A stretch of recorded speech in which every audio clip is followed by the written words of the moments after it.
Again, Pippen, it goes face by the Grant, out top, Paxson goes for the win. He hit the three. Paxson hit the three. 3 and 9/10 seconds to go. And the Bulls win it. The Bulls repeat. When I lose the sense of motivation and the sense of to prove something as a basketball player, it's time for me to move away from the game of basketball. So I think basketball is here to stay, and I think you got other rising stars who can carry that label. As the NBA begins its 48th season, the focus will be on a group of young stars from across the league. Who will be the heir apparent to Michael Jordan? Who will grab the headlines? And who will lead his team to a world championship?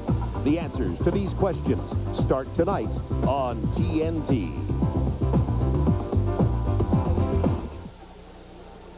Tonight, in Game 1, the 3-time champion Bulls take on the rising Hornets, and then to Los Angeles for Game 2, where the Suns and Lakers meet for a playoff rematch. The spotlight in Chicago will be shining brightly on Tony Kukoc, whose heralded arrival comes as the Bulls enter a new era led by all-star Scottie Pippen.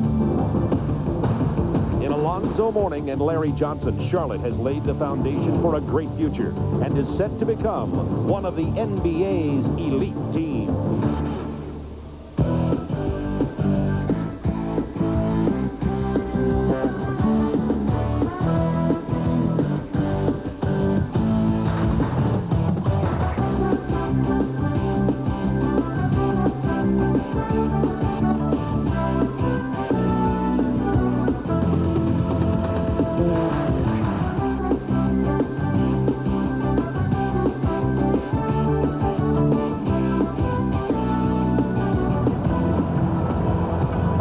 Doug Collins, this is Bob Neal from the Charlotte Coliseum, the 3-time defending world champion Chicago Bulls, and the up-and-coming Charlotte Hornets, and the Hive is alive here tonight. Well, yes, we know that Michael Jordan has retired, gone his talent, gone his heart, gone his charisma, but those are the intangibles, Doug Collins. What about his absence, and what is it going to mean, really, to this Bulls basketball team? Well, Bob, we know about the 32 points a game. Everybody knows Michael's led the league in scoring for the last 7 years, but let's talk about it in other ways. He was their best defender, maybe the best defender in the league. With Michael Jordan, he had 3 of the top 10 defenders in the game. He was their best low post player. When the Bulls needed a basket, they ran him into the post, he scored or got fouled. I think he's the game's best road player. This is the guy that will go on the road, and just his presence and his ability would give his team the opportunity to win games. Only 40 road losses in the last 3 years for the Bulls. The bailout man, what does that mean? Shot clock winding down. Get the ball to Michael, create a shot for either himself or for a teammate, and because he demands double teaming every time he touches the ball, it opens up offensive rebounding opportunities. The Bulls led the league in offensive rebounding last year, so throw out the numbers. Those are the hats that Michael wore. So now, what are the Bulls going to do? Well, I'm sure Phil Jackson and his staff is over there right now wondering also. They really don't know what to expect from this team. They don't have an identity yet. They're not really sure where guys fit in. I think it's going to take them 25 games before they have any idea what this team can do. The young Charlotte Hornets garnered an identity last year when they advanced to the playoffs, when they eliminated Boston. That really got the attention of basketball fans around the United States and around the world. It was Alonzo Mourning on May 5th, 1993. The traditional winners, the Boston Celtics, fall to the Hornets, and the Hornets advanced and played a very good series despite losing 4-1 to the New York Knicks, and really captured the excitement of not only this community, but the NBA. The question, how good are the Hornets really? Bob, in order to get into the elite, you're talking 50-plus wins. There are things you must be able to do. First of all, you've got to defend. Last year, the Hornets averaged 110 points a game. They gave up over 110 points a game. They've got to get their point differential to +3, +4 to get into the elite. Rebounding. This has been a team, even with 2 10-plus per game rebounders, was out-rebounded. In preseason, out-rebounded by almost 8 rebounds a game. They must get on the board. And the last thing, they've got to establish that the Hive is alive. They must win here. 22-19 at home. 30-plus wins will get you up into the elite. Well, we're going to just see how Charlotte is going to advance into the elite and what the Bulls will do without Michael. Tip-off just a few minutes away. Right after these commercial messages, we'll be joining Ernie Johnson Jr. at our studios in Atlanta.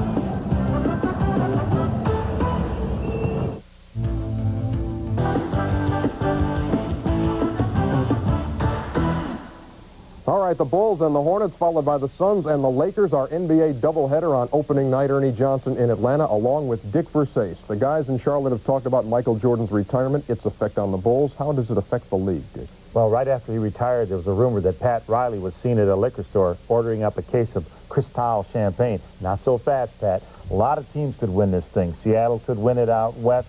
I think Cleveland could win it in the east. There's two factors that are going to help determine the champion this year.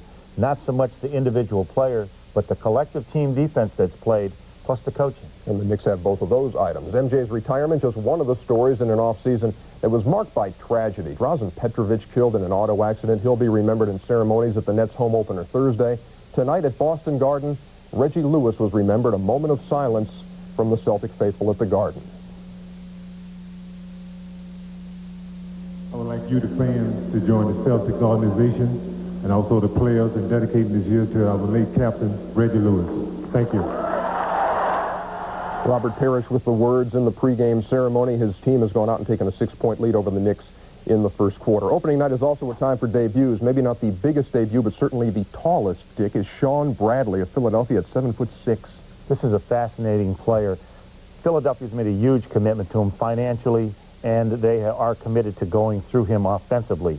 So he's going to see the ball a lot, but the thing that he does already very well is rebound and block and change shots. I mean, this guy has got a wingspan that is absolutely unbelievable. And I also believe that in the near future, he will be a great player in the league. 3 blocks in the first quarter tonight. How about the coaching ranks? Now, there are 7 changes, including Mike Fratello leaving this business, now in Cleveland. No, there's a celebration going on in Cleveland. Mike's got his mom and dad there and all the relatives. I think he needs to get all the hoopla out of the way and then get locked into coaching. You know, he wasn't in coaching shape. Every time I'd call him, you know, during the preseason, he'd be taking a nap. Not one tonight as he takes on the Bucks. I tell you what, folks, there are 13 games on the slate. Only the Seattle Supersonics have the night off. George Carl and the guys sit back and relax and watch our doubleheader, starting with the Hornets and the Bulls from Hive Drive. We'll take you back in a minute. The Big. Welcome back to the Charlotte Coliseum. Bob Neal and Doug Collins with you. It's like a rock concert in this place tonight. 22,000 Bulls have been introduced, laser show, fireworks, and now the starting lineup for the Charlotte Hornets being introduced, giving us an opportunity to introduce tonight's Jeep Eagles starting matchups. Horace Grant and Johnson start at the top, Doug. Well, Larry Johnson's minutes are going to be limited down to about 32 because of his back problem and the fact that he does not have full strength in his leg. Pippen and Newman, a good matchup. Cartwright and Mourning, intriguing. Pete Myers, who will be starting in the place of Michael Jordan, will guard Hersey Hawkins, who is getting acclimated to this passing game offense. And then we had Muggsy Bogues and B.J. Armstrong. So some good matchups there. I think, though, this game will be determined by the ability of Charlotte's bench to put pressure on Chicago's bench. And the officials tonight, Jake O'Donnell, Ed Middleton, and Blaine Reichert, will be calling this game with the striped shirts. They came out with new red NBA official jackets tonight, so they're ready to get this season underway also. The two coaches tonight, Phil Jackson, what can you say? He needs 60 wins to get 300. They'll be harder to come by this year. And Phil Jackson is assisted by Jim Clemens, Johnny Bach, and Tex Winter. And Alan Bristow is the head man at Charlotte, entering his first full year as Charlotte head coach. Alan Bristow, a lot of people wonder about his experience. Can he take the team to the next level? I thought his remark about that was interesting in the Charlotte press today. He said the only way to answer questions is to do it, is to coach, to get the team to the playoffs, and to move along. So there you see a good-looking back of the head of Alan Bristow, the head coach of the Charlotte Hornets. Hornets eliminated Boston last year, played the Knicks tough, and a lot of people think that they're one of the top 3 or 4 teams in the Eastern Conference this year. Well, I would agree with that on paper. I still worry a little bit about their front line. They're going to do a lot of depending on Kenny Gaddison and also LeBron Ellis. Those two guys are going to have to play well. They have great shooting off the bench in Del Curry and Eddie Johnson. We should mention tonight now Scottie Pippen playing with a very sore foot. He had foot surgery and wrist surgery. He's not 100%. He twisted a little bit yesterday in practice. And he's also got a little touch of the flu right now, so we'll have to keep our eye on how strong Scottie Pippen is tonight in the first ball game. And the answer to a trivia question in future years will be this young man, Pete Myers, 5-year NBA veteran, drafted by the Bulls in '86, played with 5 NBA teams, 1 CBA, 2 years in Europe. You know a lot about him because you coached him early. Pete played for me when he was a rookie. He was Michael's backup then. Very quick, takes the ball to the basket, doesn't shoot it well, but can get to the line, and a very, very good defender.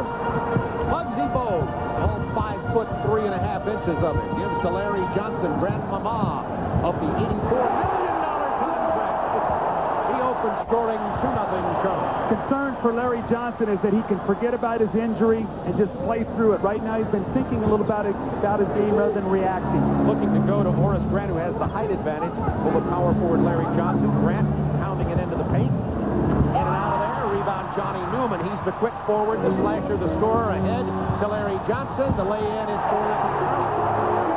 No one protected back that time. Horace Grant took the shot. Larry Johnson released. Some guards got to pick him up. Horace could not get there soon enough. The Bulls often struggled with Michael off the floor in terms of leadership and how to run this triple post offense. Here's Scottie Pippen. Tremendous pressure on him this year. Shot clock to 6. The penetration. He is fouled by Alonzo Mourning, unless someone got him earlier. Boy, that was a big-time move by Scottie Pippen. He took the ball with his left hand to the basket. And then at the last minute, when he saw the contact, he switches it to his right, Bob. We're going to see this now. Look at his left. He sees Mourning. He switches it to the right, uses his body, and gets the foul. Now, Mourning getting in foul trouble could really hurt them. Remember, we talked about them being a little lean on their front line. So we have to watch now the front line foul trouble, and can Chicago continue to attack there. Mourning got him, but so did Larry Johnson way before the play, and they called the personal on Larry Johnson as Pippen goes to the line. Bulls struggled at the free throw line last year, and this will be an area that the Bulls will have to score in this year. One thing I will always remember of the Michael Jordan era, late in a ball game, Michael would get to the line, forget how everybody else shot free throws. He'd win the game there if he needed to. No question. See, Scottie's a 66% free throw shooter last year. Muggsy Bogues on the run. Nice dig. Larry Johnson, 6-0. This is exactly what Phil Jackson and his coaches hoped to avoid, was an early run by the Charlotte Hornets here to shorten the Chicago Bulls. Well, they want to jump on them quickly. They want to put pressure on them. See if Cartwright can get another foul on Alonzo Mourning. Horace Grant rattles it home. The assist goes to Bill Cartwright. Bill Cartwright missed the 4-6 preseason games. He's been playing hurt too. Scott Williams is on injured list. Will be back in about 4 weeks. He did not have to have surgery, but the center core is depleted. Stacey Keene also playing with soreness. Will Perdue will be seeing some action, and Bill Wennington has been signed up front for the Chicago Bulls. Mourning. Hard to the hoop. Blocked from behind by Pete Myers. 15 on the shot clock. See, Alonzo Mourning had the jump shot, wanted to get an easier one. Bill Cartwright will give him that medium-range jump shot. Alonzo's a very good shooter, just needs to pull up and take that one. When he puts it on the floor, they're going to give big-time help in the lane. Muggsy Bogues looks to Johnny Newman, or Hersey Hawkins. Hersey Hawkins passing away. Hawkins, of course, came from Philadelphia in a 3-way trade as Kendall Gill went out west. And Hersey Hawkins has moved in this lineup. An outstanding shooter, but having, as you pointed out, a little problem acclimating to the passing game offense here in Charlotte. Yeah, he doesn't want to take too many shots, so he's been running away from his shot on occasion, so he needs to look for the shot when it's there and take it. Cartwright falls to the foul. There's Hawkins trying to penetrate. See, Pete Myers is a good defender. He stripped that ball on the way. That's 3 fouls in this possession now for the Chicago Bulls. So 3 quick fouls. We have to talk about foul trouble for them. Bill Cartwright has not played much in preseason, Bob, and his conditioning is in question. So we'll have to see how long he can play along that front line, especially chasing an agile guy like Alonzo Mourning. Foul call. Larry Johnson hard to the hoop. Doesn't fall Scottie Pippen on the run. Bulls hoping to get something going running here tonight.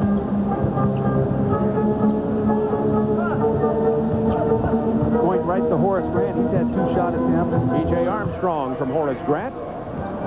And we have a 6-4 Hornets lead. They jumped out 6-0. 9:41 to go in the first quarter from the Charlotte Coliseum. Well, since some of the emotion is going out of the game, guys are getting a little winded now.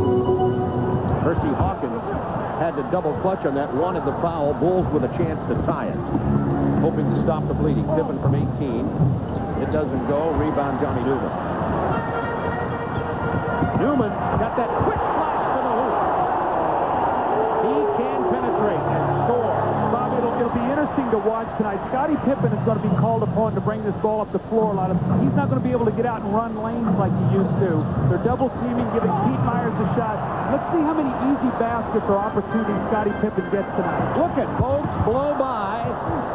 B.J. Armstrong, the block from Pippen, the loose ball. Bogues still struggling for it. It went off the hands of Pete Myers, and it belongs to the Charlotte Hornets. Scottie Pippen with sensational block. I mean, B.J. Armstrong just was nailed to the floor there with a crossover by Muggsy Bogues, but the great finish of Scottie Pippen to come over and swipe that shot away.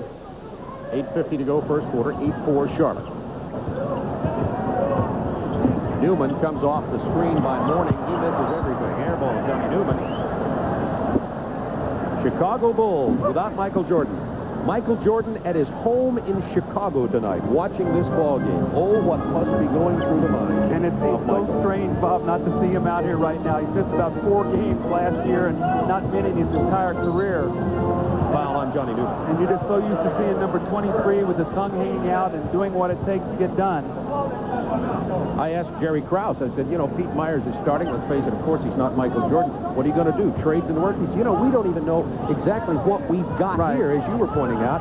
We probably won't be making any moves until we try to find out what we really need to do and what kind of character this team is going to develop. What its personality to be. What will it be minus Michael Jordan? Only going to take time. B.J. Armstrong 2 for 2 tonight. Hornets 8-6. Larry Johnson missing from the perimeter. Scottie Pippen with the rebound. You see how Scottie's having to handle this ball and create. He's not going to get many easy shot opportunities. Pete Myers, nice move, flashing into the paint. Gets the lay-in. He gets his first 2. He's wearing a good number, though, number 20. That's right. He's smart enough. He played for me. He knows number 20 is very important to me. He's got him a lot of play. That's right. 8-2 Chicago run. The Bulls have tied it at 8. They've settled down, showing some poise here, because you know there's tremendous pressure on this team, despite the fact they're the 3-time defending champions. As B.J. Armstrong travels, 7:34 to go in the quarter. I think B.J. is going to be better off when you play against the Muggsy Bogues. You really can't put the ball on the floor. You can't run screen and roll. He's too small to screen. He's going to be able to get shots if he'll go off the ball. Both of his shots have been moving off the ball and being created and hitting the jump shot. I don't think he's going to be able to handle the ball around Muggsy. Muggsy's going to have to play a lot of minutes. They've got trouble with the backup point position at Charlotte. Bogues missing off the dribble. Scottie Pippen with another rebound. He has 3 already in this game. Offensive foul, Pippen. He ran into Johnny Newman. And the bench is going to be an interesting question as we'll get into that in a moment. Let's look at this offensive foul again. Johnny Newman steps in. Scottie lowers his shoulder just enough to get the foul. 7:18 remaining in the first quarter. The season opener in the NBA on TNT. It's tied at 8. National Organization for Women. In the eternal search for the truth, you're bound to step. Early in this game, Bulls shooting 57%. They've turned it over 2 times. Let's talk about in the 3 championship years, the consistency of the Chicago Bulls. Look at this. Points against their +9 point differential, +10.6. Look at the field goal percentage. Turnovers, 14, 13, 14. They are #1 offensive rebounding. That's how championships are built. Hersey Hawkins pulls up from 3. 11-8. Hersey Hawkins drains 1 from 3-point land. He is a great shooter. Now credit that one to the Charlotte bench. They set a play up to get Hersey Hawkins a good shot, get him in the flow of things. Excellent call by Alan Bristow. Horace Grant being defended. Here's the double team. Hawkins runs over Grant with 10 on the shot clock. Hawkins coming away with it, fouled by Pete Myers. See, what you're seeing here is the ball went in a post to Horace Grant, and Pete Myers was the one that initiated the play, and you're going to see Horace is going to try to make the move. The double team's going to come back. You see Hawkins knocking the ball loose. See, Pete Myers are going to give him that outside shot. That's where you miss the perimeter shooting. Johnny Newman in the corner, defended by Pippen. 10 on the shot clock. Larry Johnson's taken 3 shots from the perimeter. Certainly not what Bristow wants out of his team leader, the main man here, along with Alonzo Mourning. Well, remember now, he made the first one. Sometimes that's the opposing coach greatest thrill for him to make the first, and maybe he'll live out there the rest of the night. Now, that's the shot B.J. Armstrong will get right there. Coming off screens, staggered double screen, spotting up, getting the open J. Hornets by 1. Hornets by 3. I call that big man shooting from the outside syndrome the Charles Oakley syndrome. They all like to slide out there. Well, you know what? As much as you get beat up in the post, and I can understand it a little bit, let me get out of here where I at least get a good look at it. Give me some shots. Pippen gets inside, beats Larry Johnson on the baseline. Good feed, and it's Hornets 13, Bulls 12. 5:45 remaining in the first quarter. You know, a guy we have not talked much about yet is Alonzo Mourning, who's taking the jump shot there right now, but that's a quick shot that I think he can get any time. He is not yet in game shape. He's had knee problems in preseason. He's not yet at his best. Pippen with 5 rebounds early in this ball game. Bulls an opportunity to take the lead. Armstrong and the foul.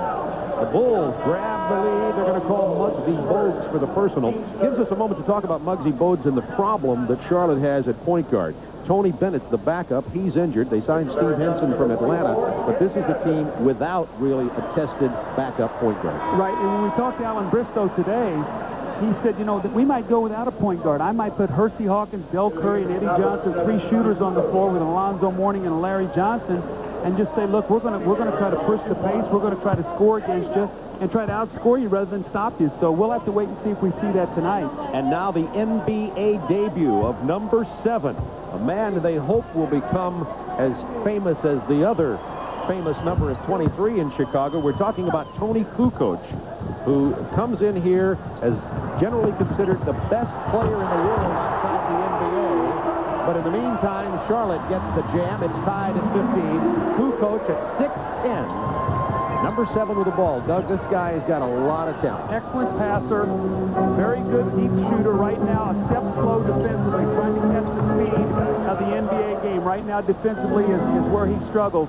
Now, the Bulls like to pressure after made field goals many instances. They tried to do it against Muggsy Bogues. He split it for an easy score. I don't think they can press Muggsy Bogues. Their Kukoc is trying to guard Johnny Newman, who's lightning quick. Got a test early on defense for the 6'10 Kukoc. Newman faced up with him one-on-one right now. Into Mourning, who pushed off Cartwright, got away with it. He gets the lay-in from Johnny Newman. Smart to get him involved.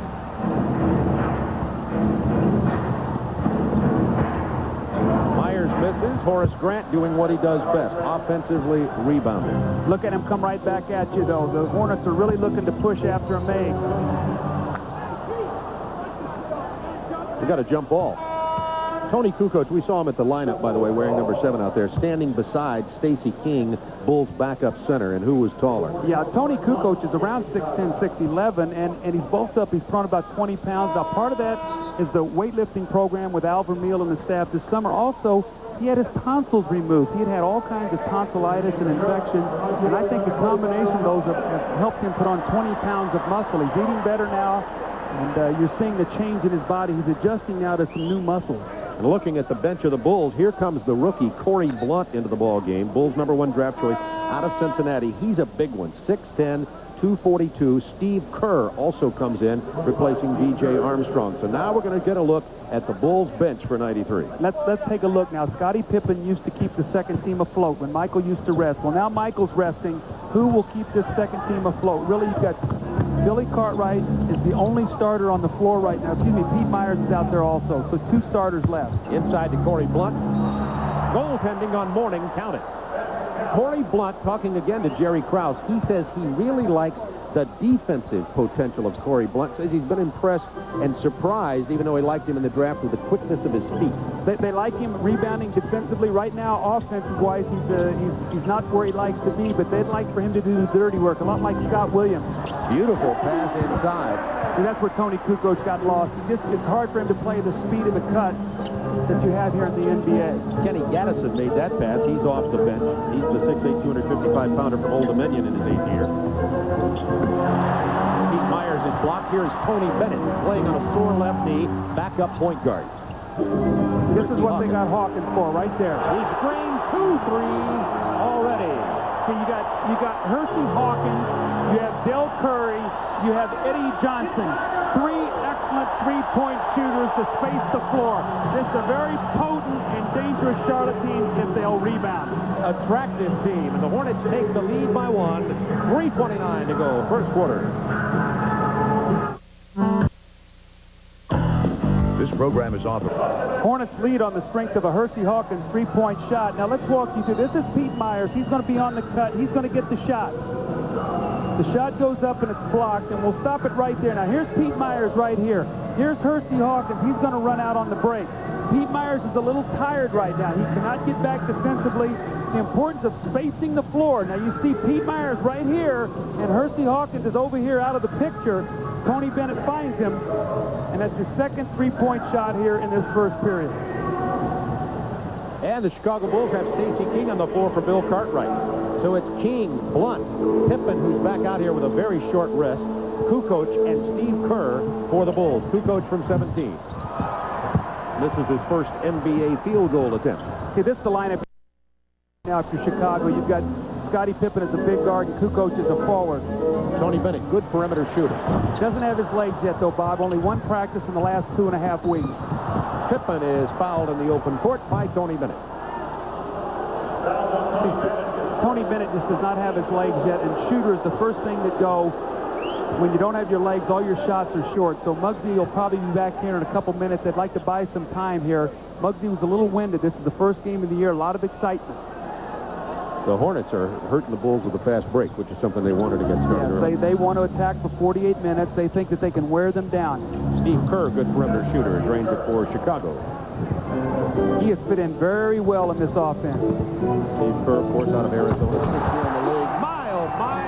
Johnny Newman in double figures. He's got 10. Every year, Johnny Newman says, I come to camp, they look for my replacement. He said, they still can't get me out of this lineup. 5 out of 7. Started at Cleveland, played with the Knicks. Pippen has it stripped away, 14 on the shot clock. Hawkins on the floor along with Mourning, Kenny Gaddison, and we're going to get another substitution early in the ball game. And here, now get this, talk about a deep bench. You look up here and just walking out on the floor comes Del Curry, who can drain it. Yes, Del Curry, now you step in, you take Hersey, you give him a rest.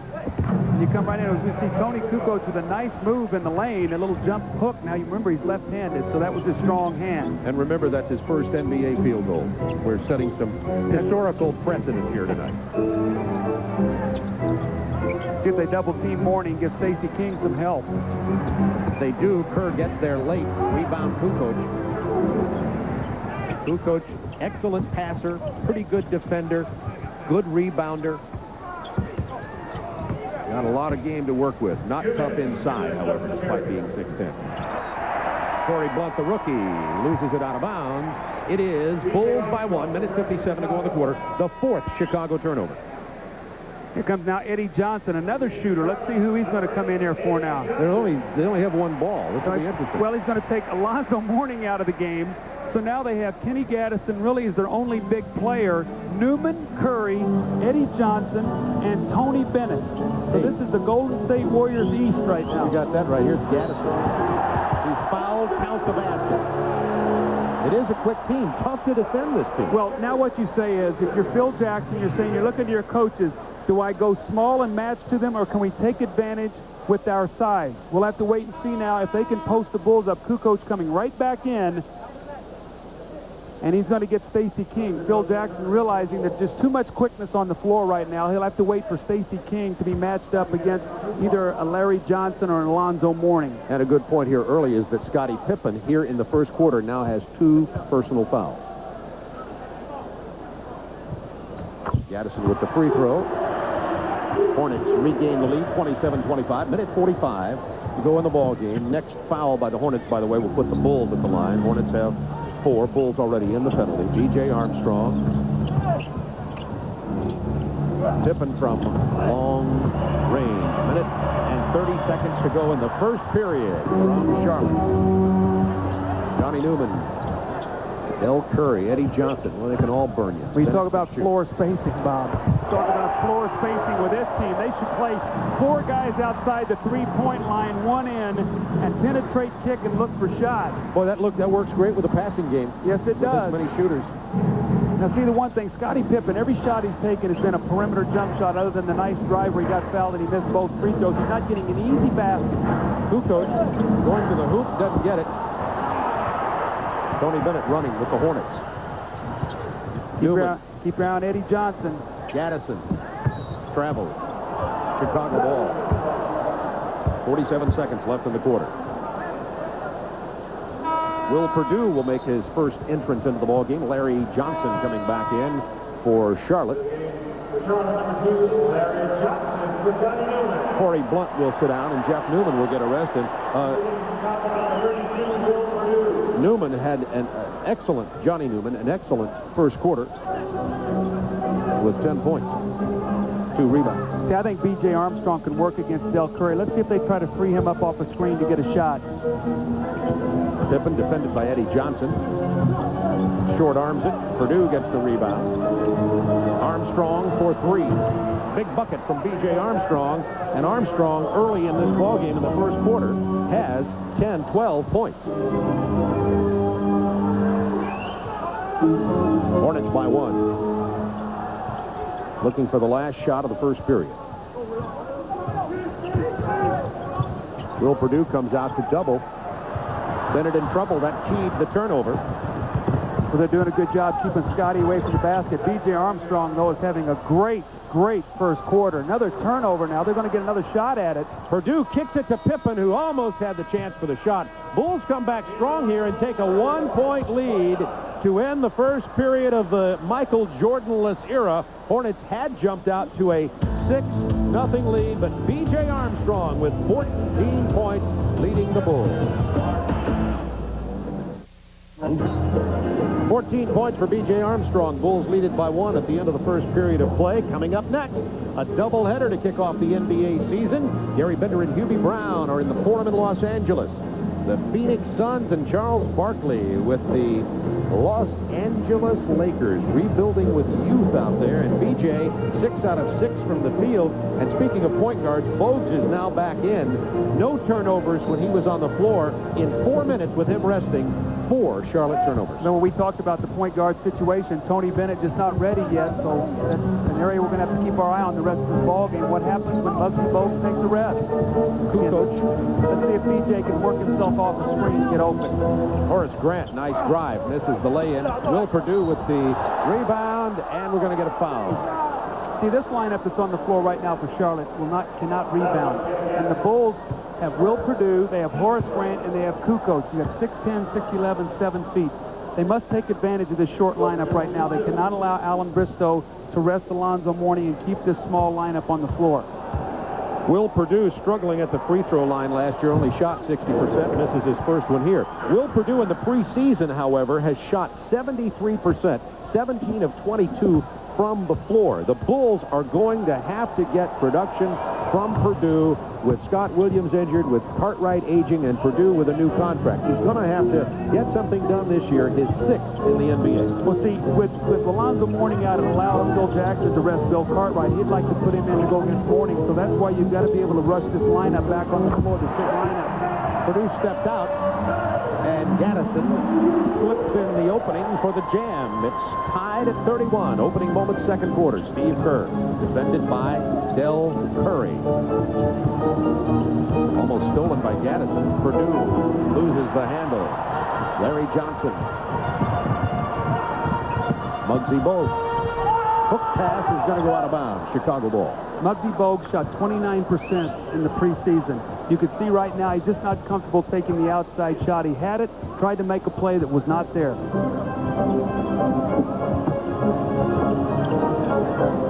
B.J. Armstrong, post up Muggsy. B.J. can't post up many players in the league. He has 16, 33-31. B.J. has not missed from the floor. 7 out of 7 tonight. We can see the Bulls' strategy. Push Muggsy Bogues to the outside of the floor. Don't let him get into the middle. So B.J. really shading him to the outside to get help. Steve Kerr called for the foul. 10:36 to go, first half.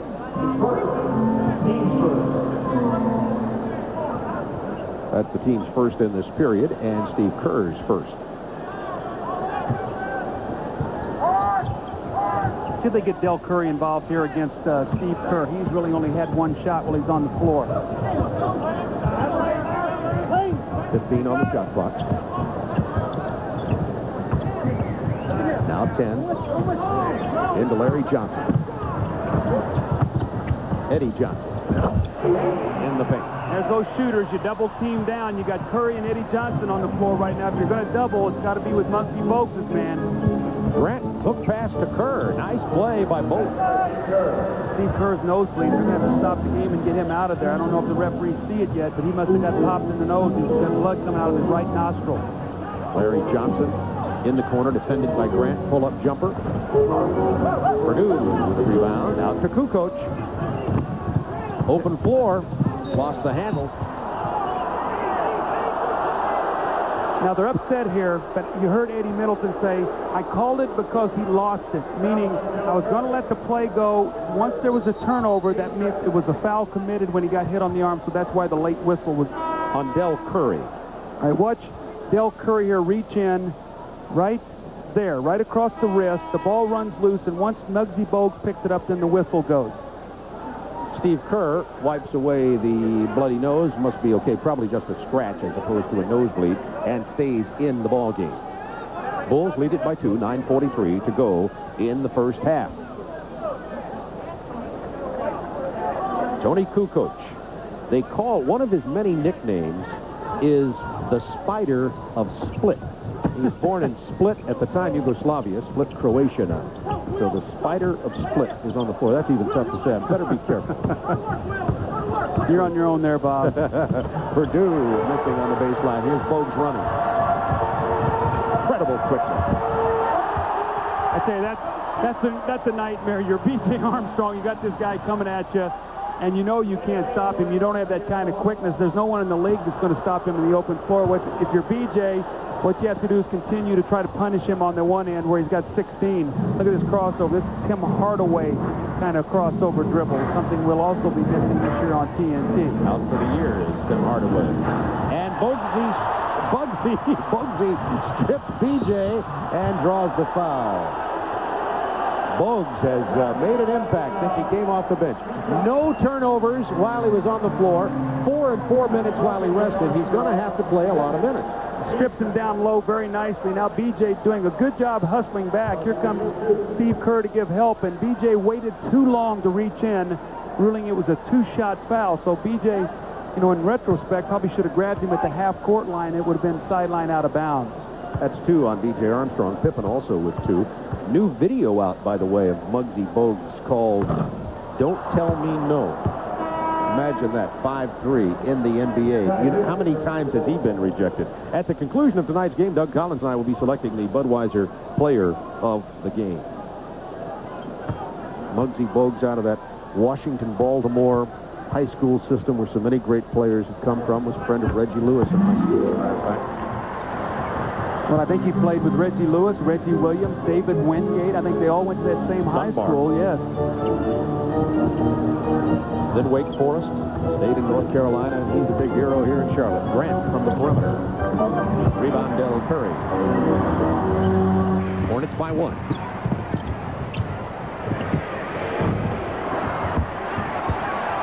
Purdue keeps it alive. Armstrong comes away with it. Nice lob pass to Pippen. Gets the follow. Scottie looked like he blocked his own shot there. Looked like he went up to shoot it. Looked like he almost blocked his own shot on the rim. I'm so good, I blocked my own shot.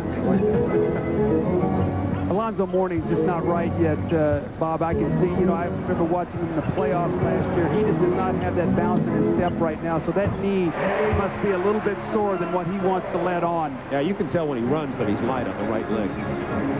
38-37 Hornets.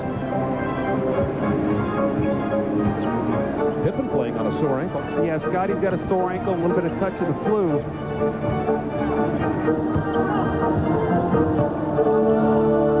Horace Grant with 5 on the shot clock. Pippen with the offensive board. Out of bounds, Chicago ball. Grant only 2 for 7 from the floor. And I think Pippen is 2 for 6, so 4 for 13 from your guys who you expect to score. Had it not be for B.J. Armstrong with 16 points, the Bulls would be in a big hole right now. He's kept them in this game. Opening night in the NBA, 13 games. We'll keep you posted. Steve Kerr hits the 3. Count the basket and the foul. It's a foul. I think it's on Eddie Johnson. Yes. An opportunity for a 4-point conversion here. It's going to be a foul off the ball on Eddie Johnson. I think he just threw Scottie Pippen out of there.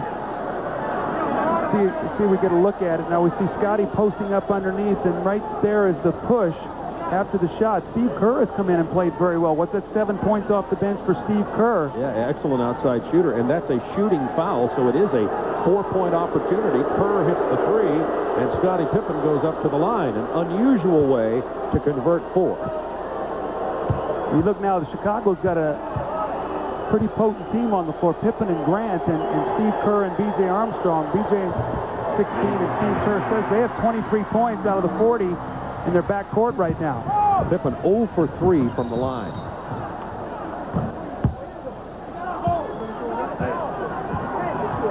Foul called, and also Jake O'Donnell talking to the media assembled on the baseline. Speaking of media, Charlotte is just drenched in media for this opening game. This game is also being televised back to Japan by the NHK network. We have media, camera crews, people from the New York Times are here, from Los Angeles Times are covering this game, all looking to see the Bulls without Michael. Purdue kept it alive, but couldn't hold it, and Curry takes it to the hoop. Tied at 40.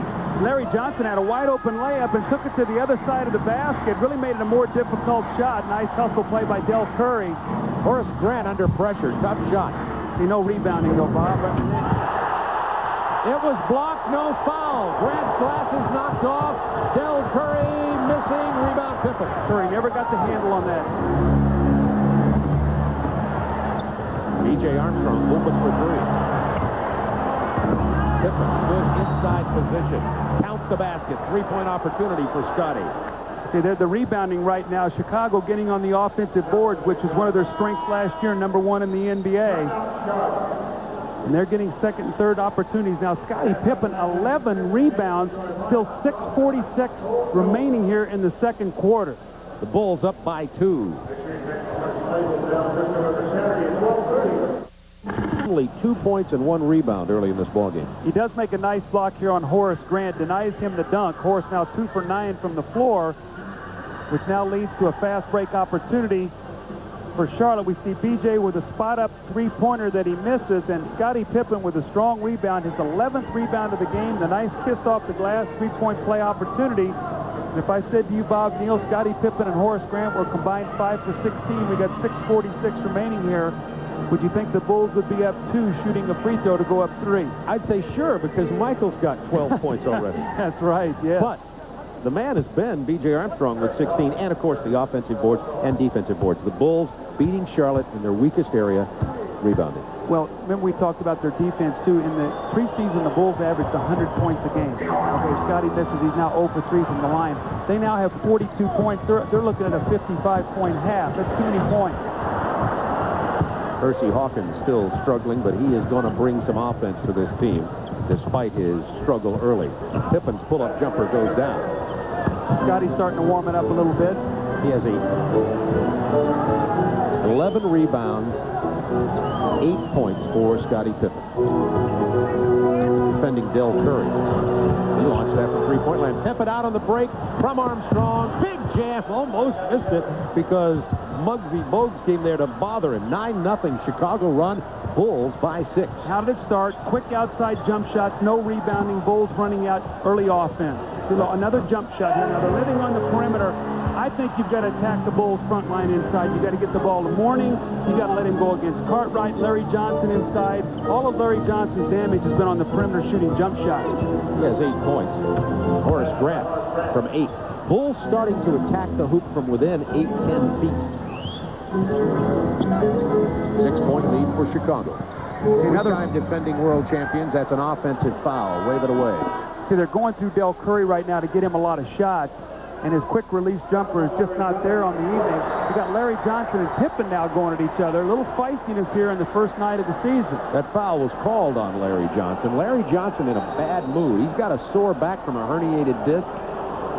And we're going to get double technical called by Jake O'Donnell on both players. What that means, even though you think, well, it's nullifying, it means that each will be carrying a unsportsmanlike technical. If they get into it again, they'll throw them out of the game. Now they've called one on Mourning. These two teams, despite the Bulls having an 18-3 series advantage, Charlotte beat the Bulls down here in Charlotte in a game we televised late in the season last year to knock the Bulls out of an opportunity to have the best record in the East and home court advantage, etc., in what was a key late season game. And they are already developing somewhat of a rivalry, if you can say that a young team like Charlotte can have one with a three-time world champ. There is no love lost. I agree. Now, Bob, one thing we ought to talk about here is they have made the penalties much stiffer for leaving the bench. So as you saw the coaches, they were talking to the guys about stay on the bench. The fine now is $2,500 fine for leaving the bench area, up from $500 last year. And if any person like Greg Anthony last year in street goes out, you're talking about suspension and a major fine, $10,000. So they're really trying to keep guys on the bench area. I saw both coaches motioning to their players, stay in the bench area.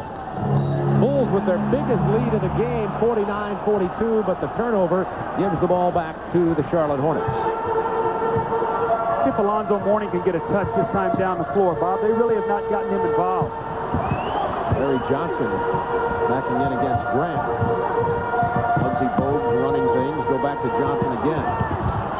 Pounds in over the double team. Big bucket and a tough one from Grandmama. You got to punish inside. You can't win the game shooting all jump shots. The jump shot will be there if you get the ball inside.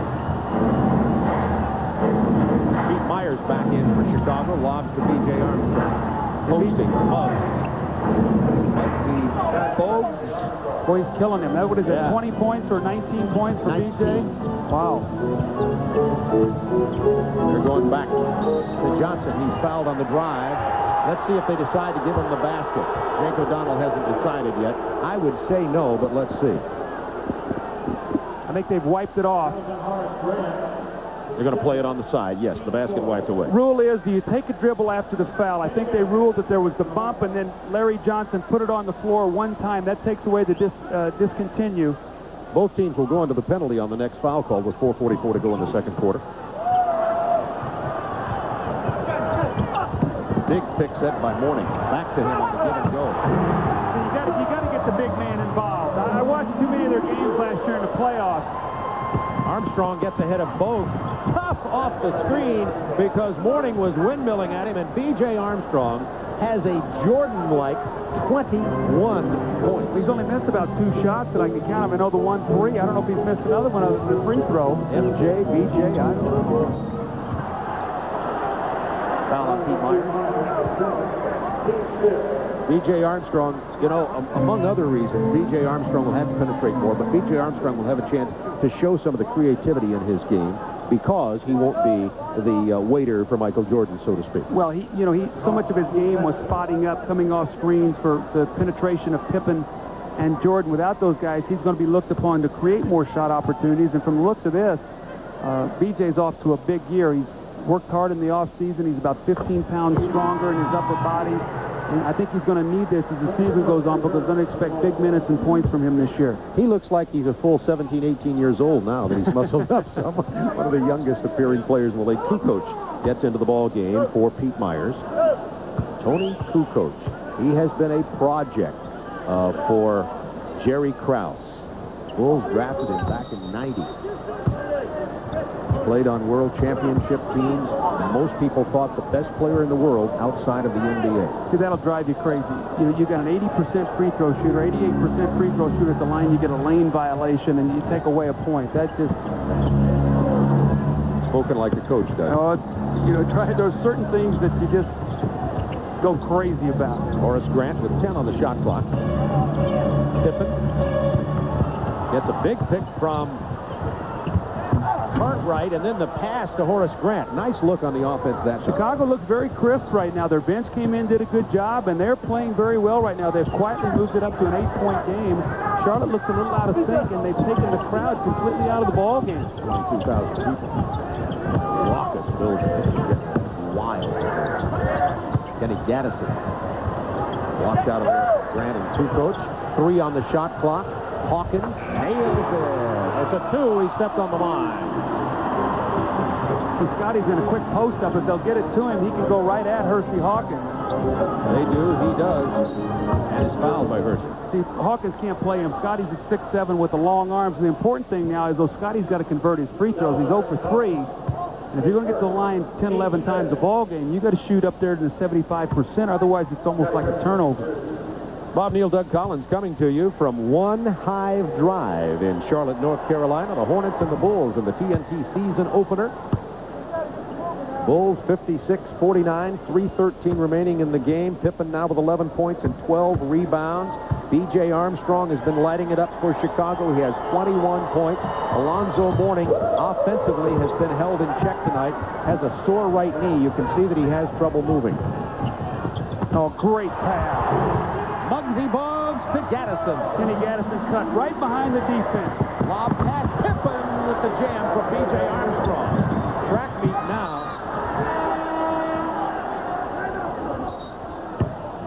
We have a timeout on the floor with 2:55 to go in the first half. The Bulls up by 7 points. And they're trying to decide who called the timeout, which will matter later in the game. But right now, we'll just take this break. The NBA on TNT is brought to you by Isuzu, makers of incredible four-wheel drives, including the Isuzu Rodeo, Amigo, and the remarkably luxurious Isuzu Trooper.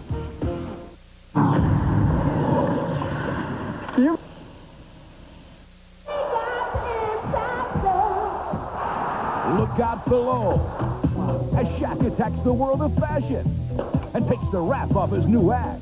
Gear up with the Atlanta Hawks for your not-so-average night on the pond. What do you think about that gator, guys? And rookie Sean Bradley exhibits his sweet tooth and wit in a visit with Willow Bay. Don't miss Inside Stuff. Saturday. Now that's the inside stuff.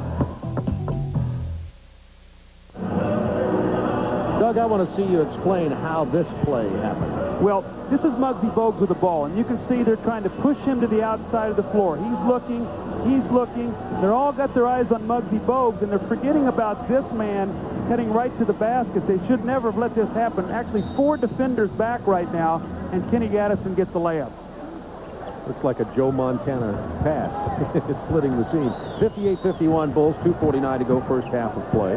Bulls shooting 60%. Not a lot of D from Charlotte. Yeah, you said it, Bob. They're guarding no one right now at this point in time. That's going to be a foul on Alonzo Mourning against Cartwright trying to post. But right now, Charlotte thinking we're just going to outscore the Chicago Bulls. That's not happening because the Bulls not only are running against them, BJ's had a great first half, but they're also beating them on the boards 21-17. So Charlotte at halftime better get on their defensive sneakers. Speaking of beating, Cartwright is doing that to Alonzo Mourning, just wailing on him down there in the low post. Pippen with 8 on the shot clock. Pulls up from 18. He looked for a pass there. Mourning only 2 of 6 from the line. He has 4 points, 3 rebounds, and 3 rebounds and 2 fouls. To give you an idea of what Alonzo is producing here. Well, you know, when I saw him in the parking lot before the game, and I asked him, how you doing? And you know, he didn't have that, you know, that fire. I could tell he was not feeling right. Big inside play by Kenny Gaddison, who has 9 points, and he has provided some muscle for this team inside. Pippen on the drive, he's fouled. Scottie got away with one there. That would have been his 3rd foul. I thought that was an offensive foul. Very, very close. But the Bulls, there was 19 seconds on the shot clock when Scottie got fouled. So but after the score, Bob, in 5 seconds, they push the ball linked to the floor, and Pippen gets all the way to the basket for a layup. They've got to start stopping the ball. See, look where Scottie's at. That could have been very close to an offensive foul there. That's the second on Kenny Gaddison, and Pippen will go to the free throw line, where he is only 1 for 6. See if he pulls the string on this one. Scottie starts trying to guide the ball. That was a good stroke right there. Pippen, interesting, when he first came into the league, you know, he couldn't hit anything from inside 20 feet, but he could can him from 30. That's because he had to shoot the ball from out there, but to get the range on the shot, and when he got inside, he tried to really aim the ball and steer it, and you just got to shoot it and trust it. You can't be trying to hope it in the basket. Doug, you were talking to Jerry Krause about the difference in these two Bull stars, Pippen and Grant, from your days with them as just young kids, and the fact that now they're seasoned veterans. Yeah, a lot of changes. He said they categorize guys three ways. One is the guy who signed the pro contract, another guy who's a pro, and then the third guy who's a professional. And he said that Horace and Scottie have grown to be professionals, and I think that says a lot to them in their maturity. They're two big reasons, along with Michael Jordan and the rest of this team, why they've been able to win championships. Chicago's biggest lead. Mourning gets the rebound and jams it. I think his foul's going to be called, though. I think Bill Curry's going to shoot 2 free throws. I think he's going to be put to the line. Jake O'Donnell had his back turned to Alan Bristow, and now he's talking to Ed Middleton. They're wanting this bucket. Right there's the foul. That's the foul. Right. So Curry will shoot the 2 free throws, wipe away the basket by Mourning. It was a follow-up after the whistle. Rookie Corey Blunt from Cincinnati steps onto the court. Del Curry hits his first free throw. Coming up at halftime, the Reebok halftime report, Ernie Johnson in Atlanta with Dick Versace. They'll have scores and highlights of tonight's opening action, including New York at Boston. New York had an early lead in that ball game, and Sean Bradley's debut as the 76ers host the Washington Bullets, an improved team this year, and Sean Bradley, 7-6. Important 2 minutes right now. Bulls have a 5-point lead. Let's see if they can keep it or extend it. Let's see if Charlotte can make a little run. BJ wanting to post up against Bogue. 10 on the shot clock. This is where Michael would often go to work. Now it's Kukoc. We talk about the bailout man. Now who's going to do it? Armstrong shoots it at the buzzer. He did beat the buzzer. Bogues has him running. It's 4-on-3. Curry wants to pull up out to Muggsy. Get it inside to Alonzo Mourning. Let him get another touch. Percy Hawkins with the runner. See, again, this the end of the quarters, the end of the half, big time in terms of tempo and swings. The Bulls need a good possession here. I think it's a smart play by Phil Jackson to call a timeout. He doesn't want all this good work to be thrown away in the last 2 minutes of this half. It's a 20-second timeout, and Doug, this is something we were talking about on the opening, and that is your go-to guy. Often the Bulls would here get under control with Michael Jordan. He wouldn't necessarily be the guy to score, but he'd be the man to key a defensive play. He'd be a guy to make the stop, or to work somebody for a shot, or to get himself to the free throw line. That's gone now. Yes, well, see what happens. The Bulls could do a job defensively on you, or they could use their offense to be a defense. And what I mean by that, they control tempo, use 18, 20 seconds on the clock, get the ball to a Michael Jordan or a Pippen. They would create, either get a shot for themselves or someone else, and it would deflate a defense. You'd play 20 good seconds, and they'd score in the last 4 seconds. We'll have to see as the season goes along if the Bulls can consistently do that. Obviously, they can't replace Michael, but as a team, they're going to have to be able to execute. Here's a bad pass by Kukoc. Hawkins with the easy layup. See, that just can't happen. Now, all of a sudden, it's a 1-point game. Remember, I talked about mood swings and swift swings in the score, and there's a 5-second violation. And it's going to be Charlotte ball with an opportunity to regain the lead, and the Bulls have 9 first-half turnovers, and the Charlotte Hornets are on an 8-2 run with a minute to go in the first half. You know, keep your eye on Hersey Hawkins trying to get loose for a 3-point shot here coming up from the top floor. I guess it's going to be Curry. Yeah, Curry all the way from the baseline. I know that out-of-bounds play. I've seen it so much from Alan Bristol. They try to free up a guy for a 3-point shot. Johnny Newman on the boards aggressively, but look at the floor. Look at the guys that are on the floor right now, Bob. You got Curry, Newman, Hawkins, Mourning, and Bogues. Again, 4 really small players are guards and 1 big guy. The Bulls have a big lineup, so Charlotte's going to continue to pressure them to try to create turnovers. Loose ball foul is called on Stacey King, and Johnny Newman goes to the free throw line. It's tied at 60. Under a minute to go. First half of play from Charlotte Coliseum. You were talking about maybe 50, 55 points being scored in the first half. Look at this, 60-60. Yeah, the Bulls last year gave up 99 points a game. So you can see right now that Charlotte thinks that they can outscore them. Now we'll have to wait and see if they can wear them down for 48 minutes, but you're going to see defensive pressure here with a small lineup. Steve Kerr is running the show. BJ at the 2 guard now. Kukoc trying to get a shot off the dribble. Clock down to 10. Now 7. Kukoc for 3. Curry rebound. Hornets by 1. A chance to build. Watch Hersey Hawkins now for 3. Kukoc is playing him, so see if they'll try to run him off some screens. I don't think Tony Kukoc can cover him. Let's see if he can come off a LeRon Ellis pick and maybe get a shot. LeRon is 43 just into the ballgame. They tried to get the pick. Instead went the other way. Hersey Hawkins over Kukoc. Saved by Kukoc. He's an excellent passer, as you see. Kerr, Armstrong. Kerr takes it all the way. Big play for the Bulls. Under 2 seconds to go. Bulls by 1. You got to throw it long to get a shot. Not going to get it. Well, Bogues throws it. 62-61 Bulls at the first half of the post-Michael Jordan era. The 3-time defending world champions defending well so far here in a hostile environment in Charlotte, North Carolina.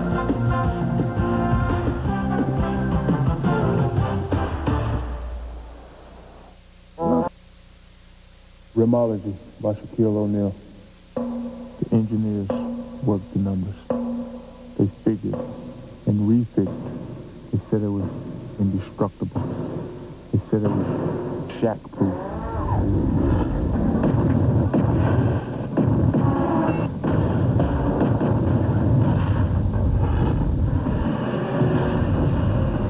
Maybe they should check their math.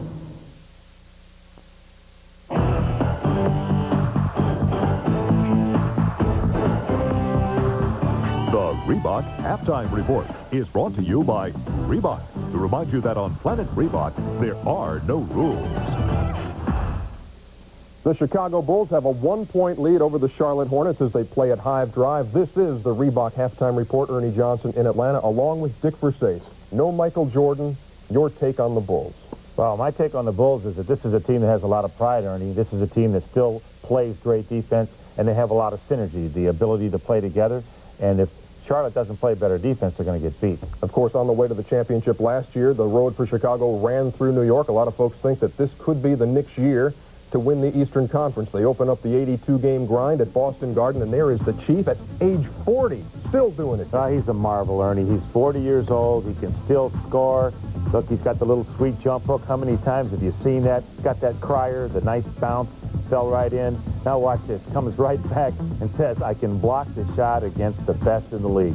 Parrish still doing it. He had 15 points in the first half. New York comes back. John Stark, sweet look to Charles Smith, who jams it down. But Boston had the lead after 1.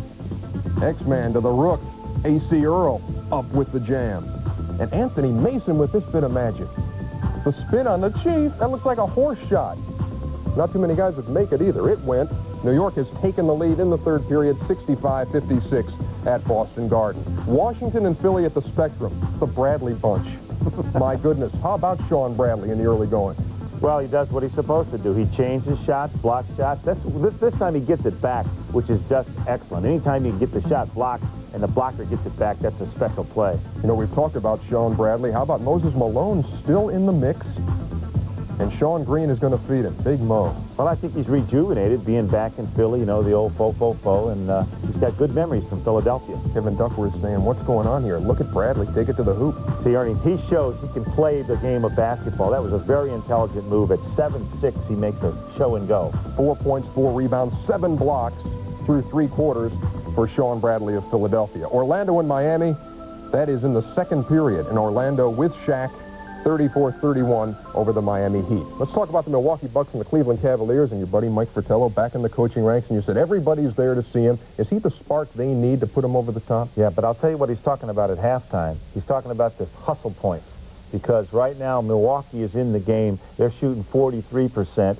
Cleveland's shooting 53%, and it's a 1-point differential because there's a 17-6 differential in hustle points for Milwaukee. Mike's not happy about that. Let's take a look at some of the highlights of this one at Richfield Coliseum, where Mike Fratello making his debut back in the coaching ranks after a stint in television. And, hey, the Bucks got new unis. These look blue, but they are kind of a deep purple kind of thing. And Todd Day, look at the pass off of the rookie Chris Mills and right back to him to can the 3. And Mike saying, how did that happen? It's 22 apiece in the first. Mark Price There's Mills.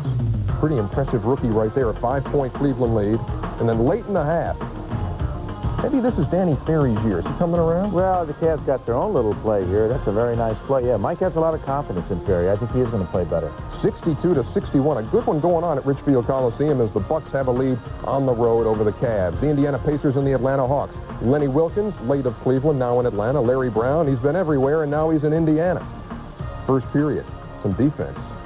Contact, Mookie, Neek, 2, up by 5.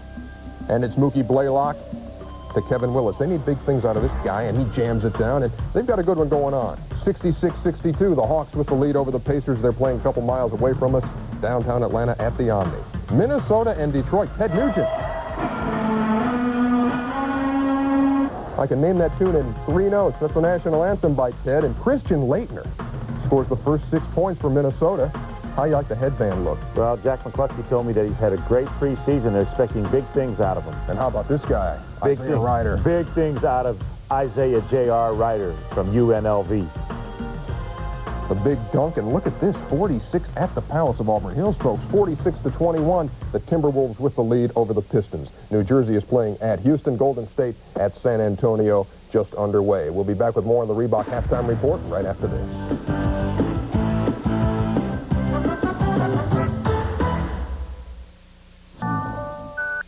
Welcome back to Atlanta and the Reebok Halftime Report. What would opening night be without some bonus coverage, Dick Versace? How about Miami and Orlando? The Shack has 17 points. They're in the second period. Let us go to Miami Arena for this battle of Florida rivals. Eric Reed and Jack Ramsey with bonus coverage. Looking in, taking a little peek at the Heat and the Magic from TNT with Dr. Jack Ramsey. This is Eric Reed. Great to have you with us. This has been a very evenly played first half. Willie Burton on the move. Blocked by O'Neal. Coles tries again. Rolls off. Cycling. Steps it through. Big block by the big guy, by Shaquille O'Neal. Then he went to the floor, and the Heat mopped up and finished it off. Ronnie Cycli has 8 points. O'Neal has 17 and make it 19. 8 of 10 in the first half for Shaquille O'Neal. He wedges that big body between the defender and the basket, and it's impossible to block him out of there. Cycli nearly lost his footing, and now O'Neal tricks up Keith Haskins. If it's on O'Neal, it's personal foul, number 3, and that's just what it is. Magic go over the limit on Shaquille O'Neal's 3rd personal foul. Let's take a look at the play. You see Syke getting pretty good position. O'Neal playing him softly, trying to get a charge, and then as Syke passes to Keith Haskins, O'Neal straightening up, inadvertently knocks Haskins to the floor and collects his 3rd personal foul. Well, a big play in the course of this game. O'Neal in the wrong place at the right time for Miami. And Haskins fortunate to avoid injury because O'Neal barreled right in Keith Haskins' knees. And that will bring Greg Kite into the game to replace Big Shaquille. You remember, Jack, Miami trailing in the first quarter. So Shaq with 19 points, Orlando with a 43-37 lead. Shaquille O'Neal, Anthony Hardaway down there now with Brian Hill. I talked to Brian Hill this afternoon, and he told me that, hey, I'm glad we're playing Miami because it's the interstate game, and they call it the Civil War. And Orlando's never won at Miami Arena. They are 0-7. A reminder, folks, Game 2 of our doubleheader tonight. We're going to take you to the Great Western Forum. The Lakers hosting Charles Barkley and the Phoenix Suns. We're with you all night. Welcome back to the Reebok Halftime Report. Intriguing story out of Detroit this week. Alvin Robertson going after an executive of the Pistons. Billy McKinney, what's up there? Well, here's the story. Alvin Robertson is on the injured list. He belongs on the injured list. There's no argument about that. They all agree. What happened is that he didn't think he should have to go to practice and do his therapy there. He felt he could do it at home. At a practice, Billy McKinney, the player personnel director, said, hey, look, we expect you to be at practice. Alvin said, hey, I'm not happy with that. So then McKinney said, well, maybe we should put you on the suspended list. At that point, Alvin Robertson lost it, went after Billy McKinney, choked him, talked to Brendan Malone. He told me that he had a pit bull hold on his neck. And I said, Brendan, did you jump in there and try to help? He said, I couldn't get Alvin's hands off there. Only Alvin could. Alvin did back off, said he's sorry. They're trying to work it out. That result, he is on the suspended list, Alvin Robertson of the Detroit Pistons. Just ahead, the 3rd period of Game 1 of our doubleheader. It's opening night. Bulls by 1 over the Hornets.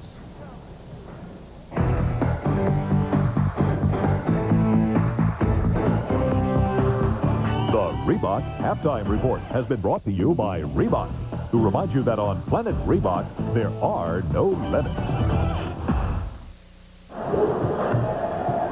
Chicago Bulls open defense of their 3 world championships without Michael Jordan and get a 62-61 lead here at the Hive in Charlotte. And I said in that second quarter that B.J. Armstrong is giving us a Jordan-like performance.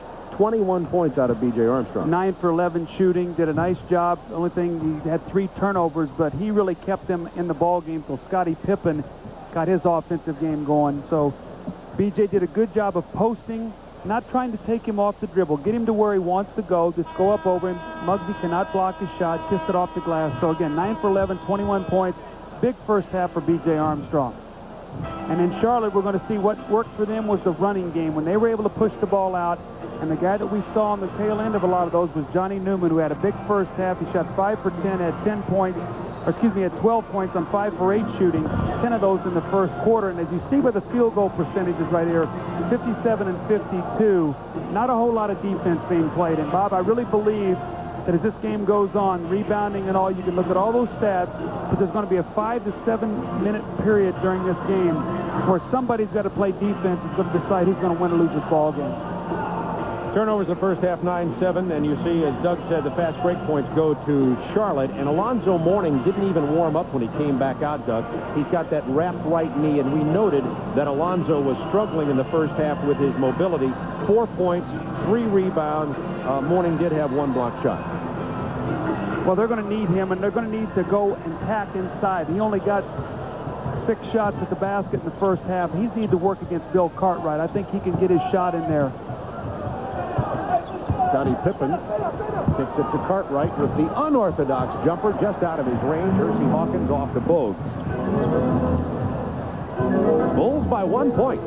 Second half at the Charlotte Coliseum. Another sellout here. They love this basketball and jam it. Of course, we're in basketball country. Larry Johnson out of UNLV with a lay-in. He has 12. The Bulls are sinking defensively. They're not double-teaming him. So we'll see as the game goes on, maybe in the fourth quarter, if they choose to go back and double and make him give that ball up. Horace Grant from 14. Line drive falls for Horace. Horace Grant in the first half had 8 points, only 2 rebounds, both offensive. Hersey Hawkins, that's a 2. He stepped on the line. He's got, excuse me, that was Johnny Newman. The shooters are on the floor. Newman, Hawkins, both can really drain it. By the way, we're having a little bad weather in our headquarters in Atlanta, and that's causing a little bit of problem with our satellite transmission. In case you see a little bit of a fuzzy picture here, we understand it will be okay. Larry Johnson scoring again.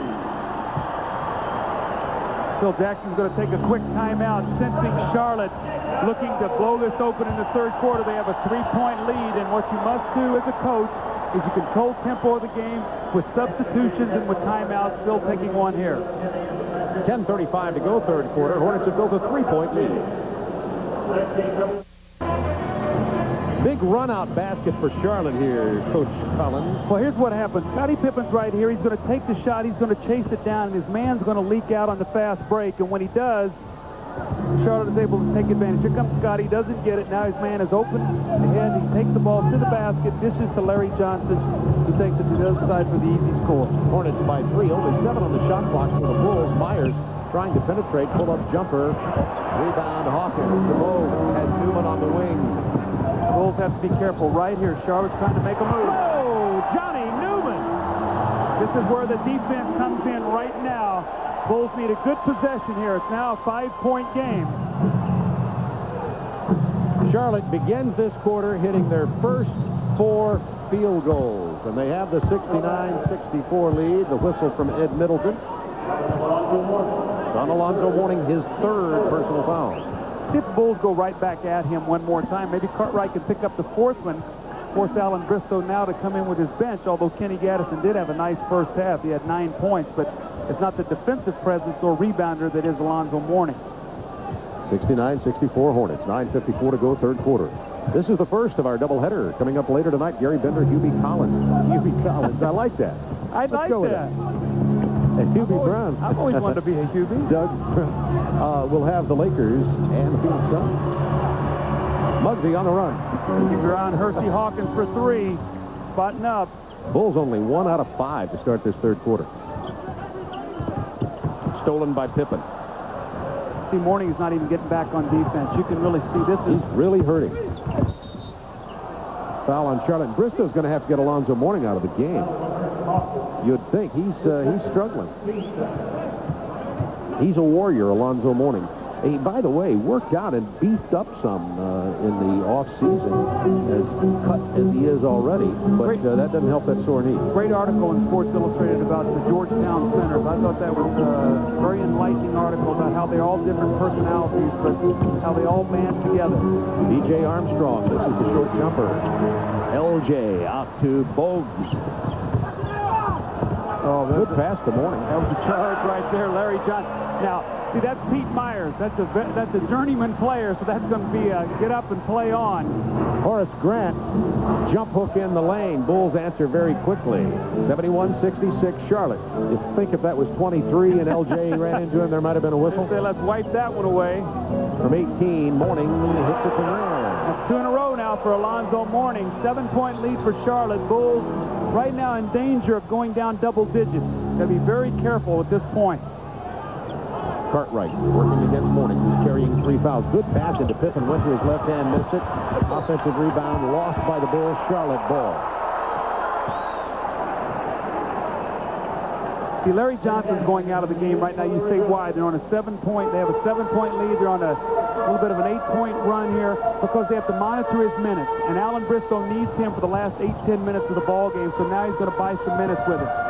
Mourning throws up a brick this time. Horace Grant with the defensive rebound. Herniated disc for Larry Johnson in the off-season, and he's playing with a sore back. He's trying to get back in game shape, but isn't yet.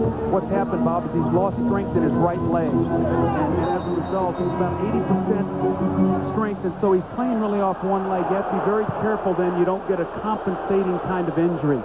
Ed Middleton said the ball went off Charlotte. It'll belong to Chicago with 10 on the shot clock. Myers sits down, and Steve Kerr gets into the ball game, and rookie Corey Blunt also in. He was impressive in terms of his athletic presence on the floor in the first half. Talking about Blunt as Grant rests. Yes, and Steve Kerr gave them a nice first half with 9 points. So you see he and BJ both on the floor now together.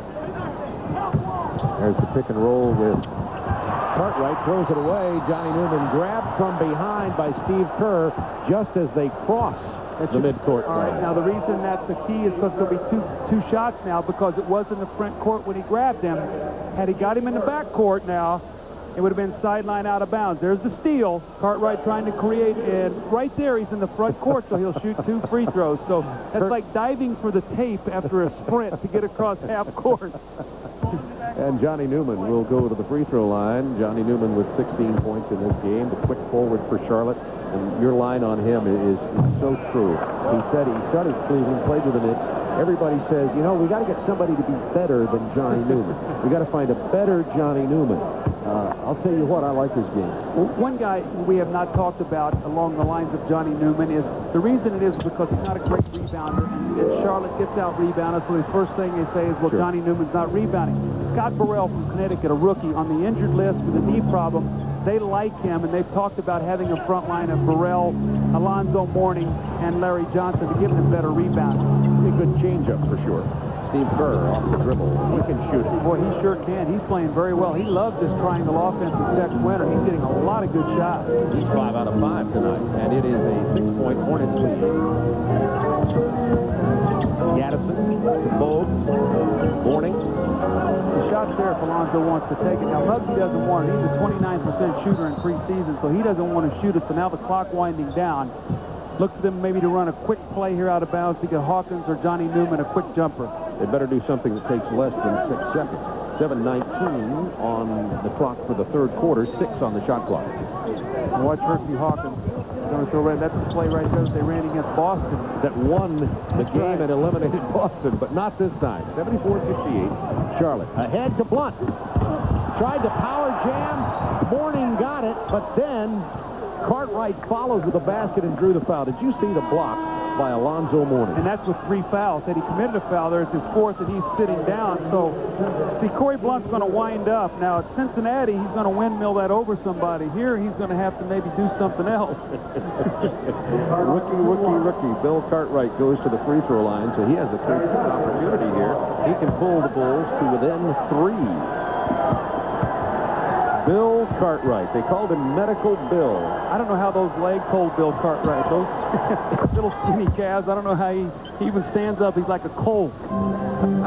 Your calves are big. No kidding.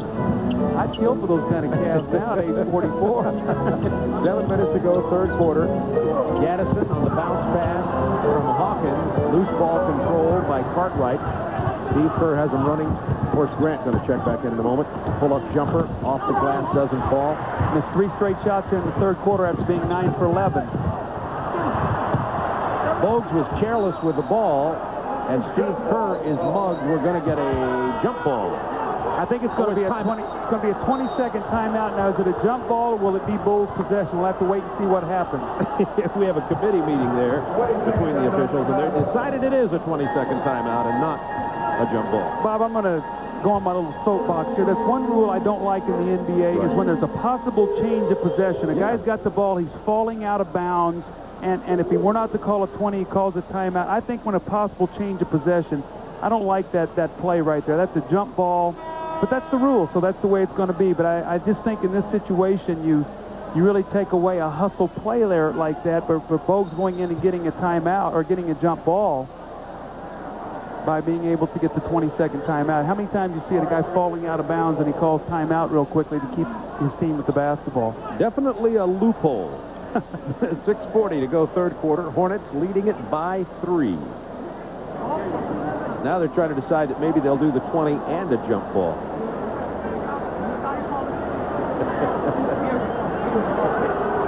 Jake O'Donnell is going to have to step in, and Middleton is going to offer his opinion here. And, of course, any indecision like this brings the Bulls down in Charlotte. What Blaine Reichelt is saying is that the 20-second timeout was called before the jump ball, Bulls possession. So that's the ruling. Jake O'Donnell explaining it to the scorer's table.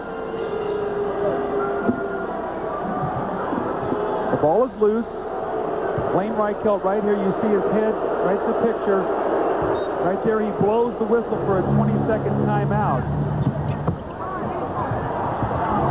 Nevertheless, pulls back. Grant from B.J. Armstrong. Horace Grant adding some points to his total now has 14.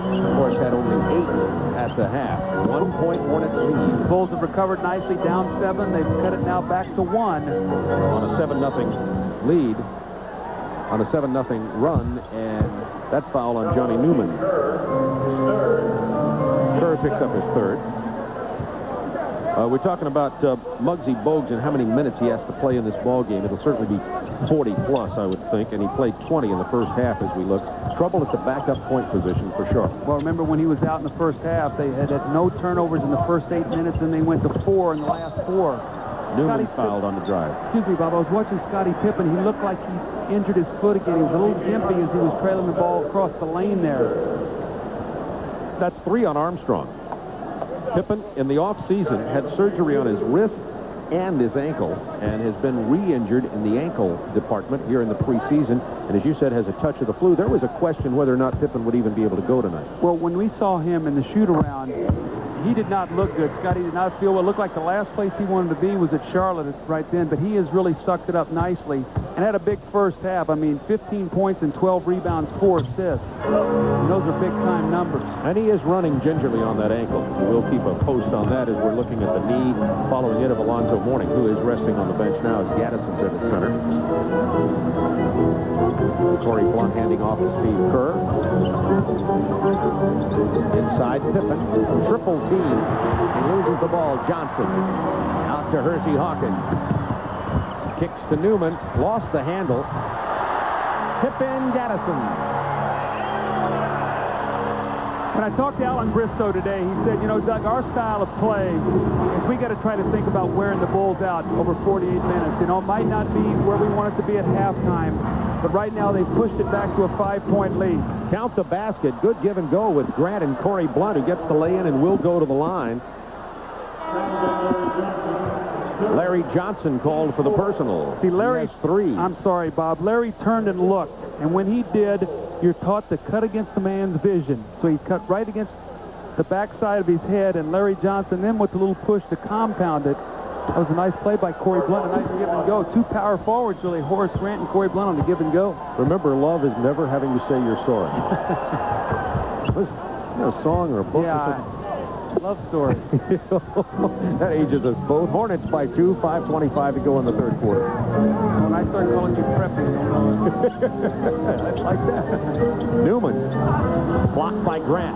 Kukoc on the run. Good open court player. Shovels Kerr lay-in. Kukoc struggled in the first half, Doug, and let's talk a little bit as we go here and watch him in action as we go along about the transition he has to make from Europe to the NBA. The speed of the game. And when you play fast, you get tired sooner. And so right now he's adjusting to that part of the game. Again, the Hornets get a little bit of a lead, and they have a tendency to start firing up quick shots. The Bulls now with a chance to once again take the lead. So Charlotte pushed it out with good defense. Now they're falling asleep and giving up some easy shots. Kukoc rifles it inside, saved by Horace Grant. 10 on the shot clock. Kukoc from 10. Yes. From Corey Blunt, who's very impressive as a rookie here. We have a 20-second timeout called in charge to Charlotte. Chicago on a 7-0 run, and they have taken an 80-78 lead. Now the full timeout has been called by the Charlotte Hornets as they have lost the lead to the Bulls with 4:36 to go in the third. Opening night in the NBA, Bob Neal and Doug Collins with you here at Charlotte Coliseum. Bulls have regained the lead on a 7-0 run. A lot of scores tonight on opening night. The Chevy scoreboard shows you that the Knicks are handling Boston. Philadelphia in front of Washington. Atlanta leading Indiana in a pretty close one, fourth quarter at the Omni. It is Milwaukee out in front of Cleveland. I got to call that a surprise. And Orlando leading Miami at the half. Minnesota in front of Detroit. Big. But Christian Laettner had a great preseason. Klosky building some tough players up there with Person and Laettner. Yeah, I like J.R. Ryder, too. I think he's going to be a great player. We see Larry Johnson with a muscle job in between 2-3 guys. Tied at 80. 4:15 to go, third quarter here. Purdue in for Chicago. To Kerr. Stepped on the line. That's a 2. Boy, Steve Kerr can drain it. He's 7 for 7. Well, whoever Muggsy Bogues is playing is having a field night tonight. I don't want to pick on Muggsy, but Steve Kerr's got a big game. B.J. Armstrong. Beautiful pass by Muggsy as he penetrated, drew Purdue away from Mourning, and then dished it.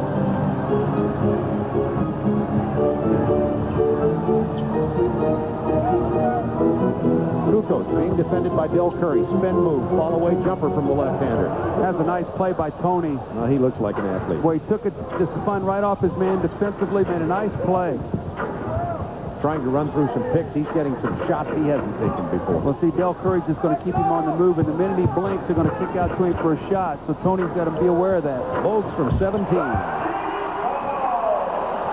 Muggsy has 5. Remains tied at 84.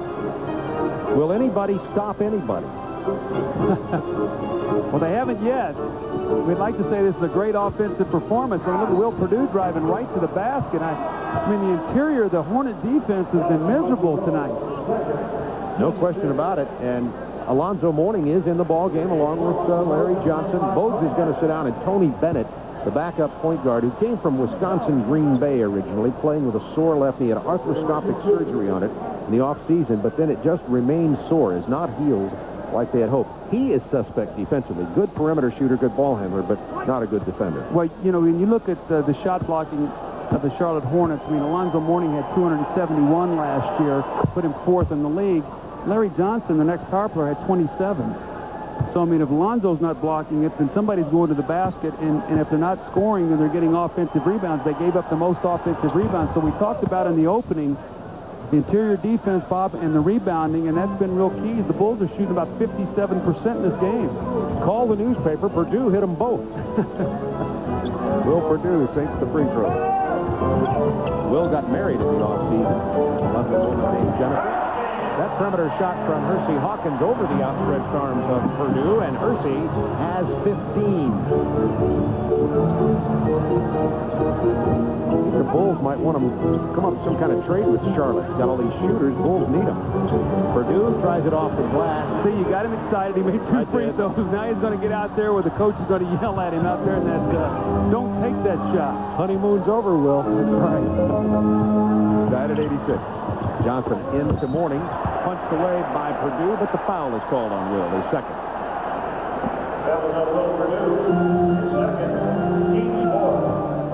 Tongue-in-cheek, Jerry Krause told me that as soon as Scott Williams got injured, Will came to him and said, I'd like to renegotiate.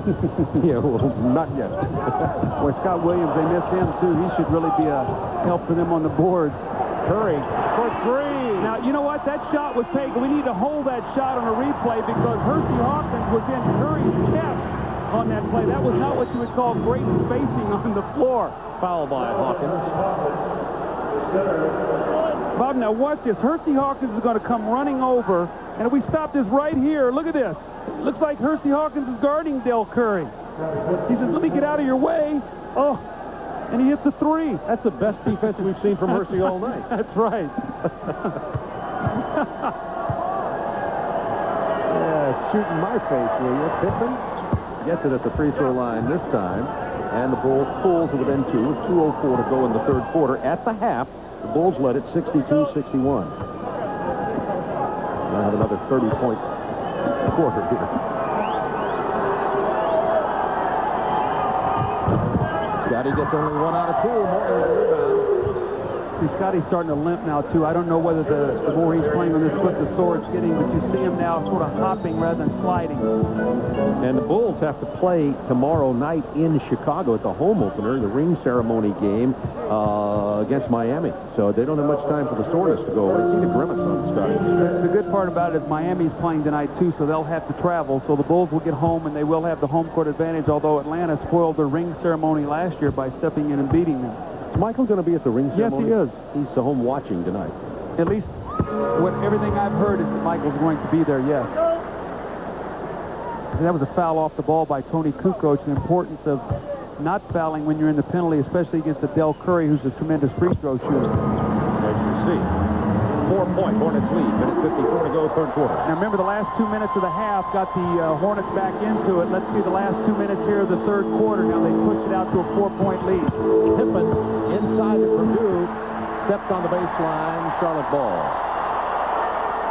Scottie's frustrated because Scottie made a great play and he made a great pass, and Will Purdue was not ready for it. That should have been a dunk. See if they go to Del Curry again. Tony Kukoc is playing. They're trying to go off 2-3 screens.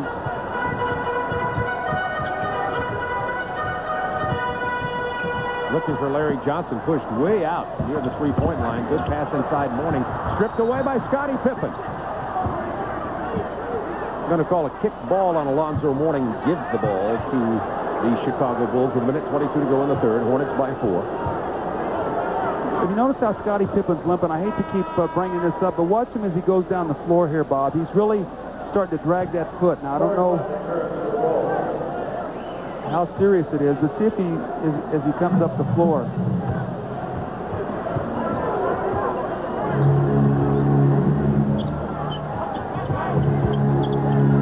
On the shot clock, Kerr to Tony Kukoc. Rookie Corey Blunt in the game for Purdue. Kukoc, nice move and shovel.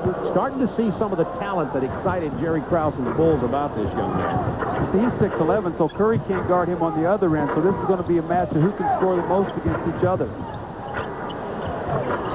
Tony Bennett. I left my heart at Wisconsin Green Bay. He's one of the nicest young men I've ever seen. He calls me sir. I said, boy, I've never been called sir before. Except for Chris. That's for extra allowance. The Dukester is at the ball game tonight. They're about to start it up on the campus, aren't they? Durham? Yeah, they have their inter-squad scrimmage tomorrow. So Parents Weekend, I get to slide down there for the weekend. You're going to do a lot of Charlotte games. I can see that coming. Yeah, there's been a lot of talk. There's a conspiracy that since Chris went to Duke, there's been an awful lot of Charlotte games on television, and Hubie's not getting any of them. Thank goodness they're a good team. 93-89 Charlotte, 35 seconds to go in the third quarter. Kukoc has the three. Said he's going to try to penetrate against Del Curry. With that up and under move, that's that European play. I thought he got fouled. Percy Hawkins came over with no whistle. Pull up from Curry. You need to hold it out for one, Bob. You need to hold it out for one shot. There's no time. 14 seconds in the period. Hornets with a 4-point lead. They trailed by 1 at the half. Got to get into it quickly. Del Curry, open shot. Hawkins, wave it off. They didn't get into it quickly enough. No basket. 93-89 at the end of 3 quarters. From the Hive in Charlotte, North Carolina.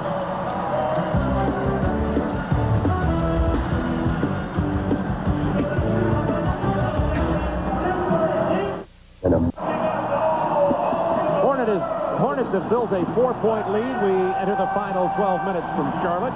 Coming up right after this one on our season opener doubleheader on TNT. Gary Bender, Hubie Brown, the Phoenix Suns at the Los Angeles Lakers at the Forum.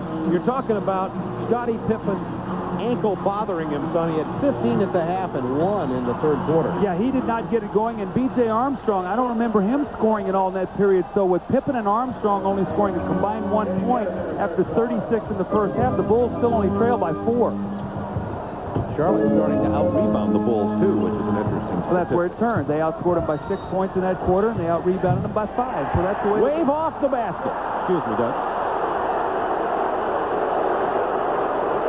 Mourning drove to the hoop, wanted to get the 3-point opportunity.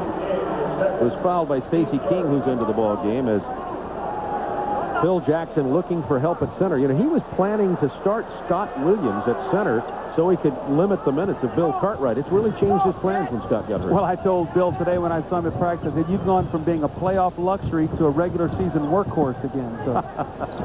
Mourning, fade away. No rebounders underneath. You fade away, and there's not one person under there to rebound the ball. Kukoc with the defensive board. Into Horace Grant. Gaddison trying to defend him. Horace is upset. He wanted it. He started to shoot. The ball was knocked loose. He passed it instead of taking the shot. There's going to be a technical foul now here also. Gaddison with a technical. But Horace, when you hear that whistle, you'd like to shoot it, but the whistle came just a little late, Bob, so he couldn't get the shot off. He passed it instead. Armstrong will shoot it. BJ shot 80% plus in the preseason. Excellent free-throw shooter.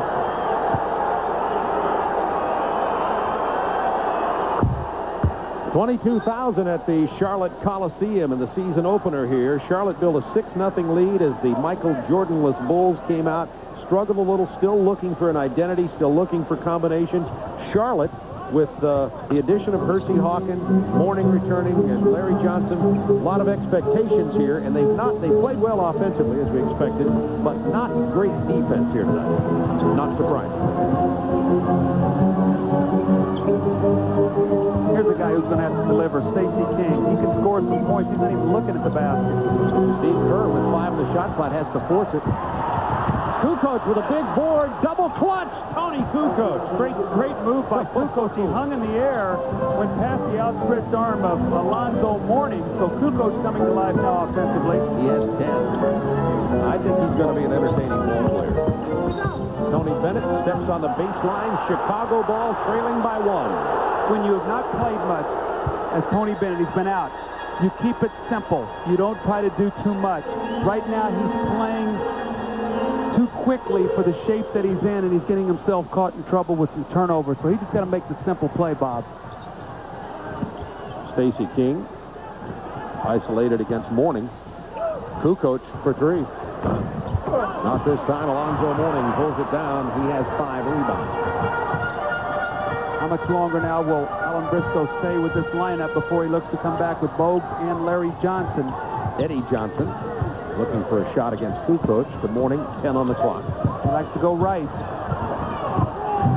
He's got Lost the handle. He's got no lift on his shot right now. Did you notice that? He's Absolutely. not getting up. And you can see him struggle as he runs down court. B.J. Armstrong gets the lay-in. B.J. did not have any points from the floor in the 3rd quarter and has 24 in the game now. Well, he has a technical free throw on that layup. Look at Mourning now. He's outside taking jump shots. 1 point Hornets lead. Hornets have only beaten the Bulls 3 times. Stacey King losing concentration and the ball. Bulls have an 18-3 series lead, as you would expect from the world champions against an expansion team. But this is the year you have to stop calling them Miami, Orlando, Minnesota expansion teams. Now it's big boy time. Yes. Bennett. Nice play by Bennett. Doesn't get it. See, no one's covering back, though. B.J. leaks out. That's who was guarding Bennett. No one gets back, and it's a score. So when your point guard penetrates, see, you've got Eddie Johnson who thinks score and Del Curry. Neither one of those guys are going to get back. Bulls have reclaimed the lead now on the 26 points from B.J. Armstrong. Curry. That's a tough shot. He had 2 guys hanging on him. Ice water, shooter's mentality, a lot of things you can call it. Del Curry's got it. Well, who's going to start guarding somebody here, Bob? It's a 1-point game, 8:46 to go. Who's going to make the first defensive stand? Mourning with a rebound. Alonzo playing on that sore knee has been a factor here in the second half.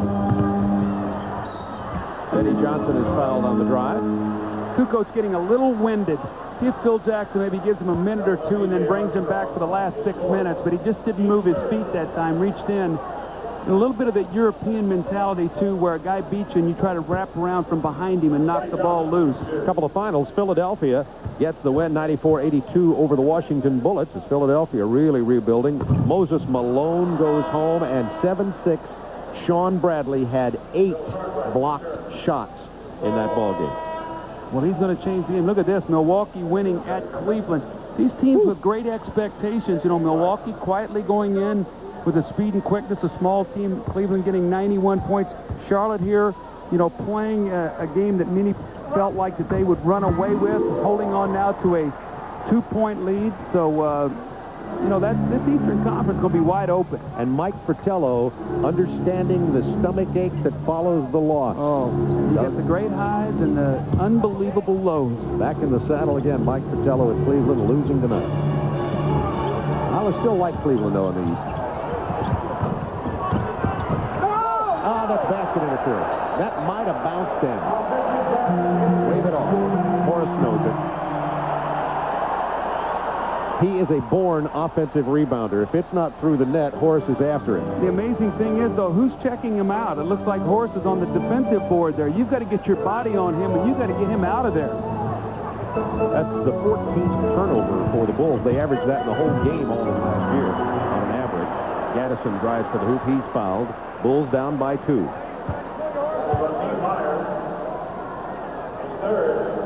That's 3 on Pete Myers. Played in Europe the last couple of years. Been with 5 NBA teams, CBA. Started his career with Doug Collins. He's an excellent defensive player. Yes, He's a player who has limited abilities, and if you take advantage of him, he can be a contributor. Correct me if I'm wrong. He can get you to the line. He can play good defense. You need to have him on the floor with some good offensive players. The problem you get into him is teams will start doubling off of him, and they'll be the guy that they'll leave open, and he'll have to look to take the ball to the basket. So Pete's not going to hit a lot of jump shots, but he will play very good defense. Gaddison with the free throw, and it's a 3-point Hornets lead. 7:56 remaining in this ball game. Now, this is the time where Michael Jordan often would go to work. Yeah, you would look over and say, where's 23? It's about time for him to make his move. Well, now it's getting down to crunch time for Chicago. Who will they go to tonight? 8 on the shot clock, looking for somebody. See, that's what Pete Myers wants to do. Take it right to the basket. There you go, and he did and drew the foul. Yes, that's his strength. In that sense, reminds me a little of Darrell Walker. Defensive player, yes. No range, but can take it to the hoop. Yes, and see, this is where you have to know. See, Tony Bennett's got to step in there. There's got to be some rotation. They just ushered him to the basket for a 3-point play. You can't give Pete Myers 3-point plays off layups like that. Now we got a tie ball game. So that's a big move now. So we wondered who would step up, and it was the guy who Pete replaced Myers, Michael. Those number 20s, you got to look out for him. We should have known. What if he wears it on a chain around his neck? What do you think? Tony Bennett? They really bogged down here. 7 to shoot. Curry If in doubt, I'll take it. Chicago ball tied at 99. Bulls a chance to reclaim the lead. See, the Bulls have great championship experience. You look out there, you got Pippen, Cartwright, Horace Grant, and B.J. Armstrong. Now, you're missing, obviously, Michael Jordan, but great championship experience. They'll make smart plays. Charlotte has got to gear it up defensively here. Bulls showing some character here tonight. It's going to be a tough adjustment play without Michael in the season opener. A lot of mental questions. Pippen from way downtown because the buzzer was about to expire. Remains tied at 99. Yeah, they let the shot clock get away from him there. Charlotte gets the timeout with 6 minutes, 42 seconds remaining in the game. Team fouls. Bulls have 3. Charlotte 2.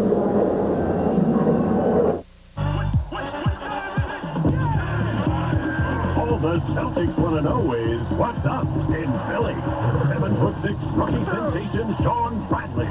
The Celtics and the Sixers. Wednesday at 8 on TNT.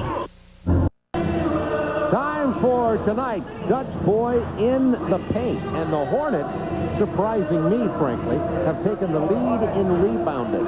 Yes, they have, and interestingly, now Scottie Pippen in the second half has only attempted 2 field goals, 1 for 2 from the line. He has 1 point and 1 rebound after a 15-point, 12 rebound first half. I have to think that his foot has started to bother him. We've talked about it before. He's jumping around, but someone else has picked up the slack. Tony Kukoc has scored, Steve Kerr off the bench.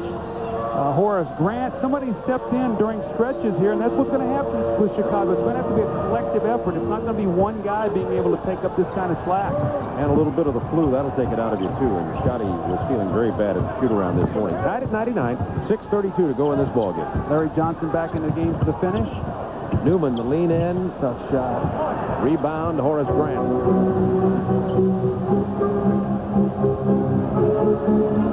Armstrong will set up the play. Very quiet in here, Bob. Armstrong from 18. Cartwright chases it down. Good effort inside to Grant. Credit it to Cartwright. The aging legs chasing it over to the sideline. Bulls by 2. Charlotte had almost assumed a victory here tonight. Talk about fans. Well, remember Alan Bristow talked to us before the game tonight. He said, I'm worried about our mental approach. Are we going to come out here and really play, or are we going to say, well, Michael Jordan's not here, it's not going to matter? So this game's starting to tick down now. You're talking about under 6 minutes right now. The Bulls have the lead. And they have the advantage as Gaddison's on the floor on the other end. That was a 5-4 offensive advantage, and it's 103-99. Bulls by 4 with 5:30 to go, and the Bulls on a 7-0 run. Charlotte's given up 2 layups here. Intensity lacking, no question about it. Foul on B.J. Armstrong. And Alonzo Mourning and Hersey Hawkins will check back in for the Hornets. Last 2.5 minutes, Charlotte has failed to score, and this is a scoring team.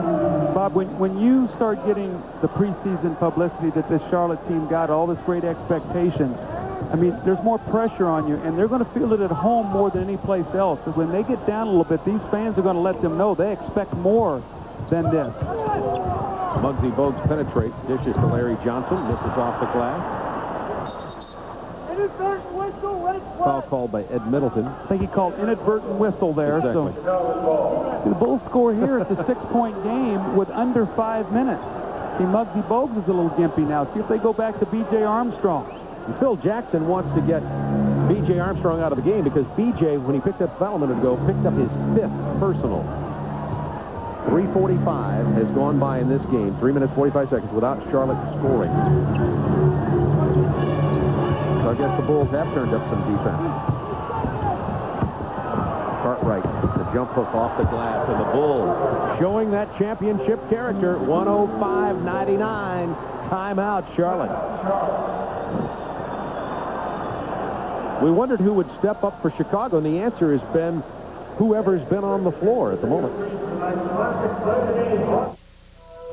What do you do after you introduce...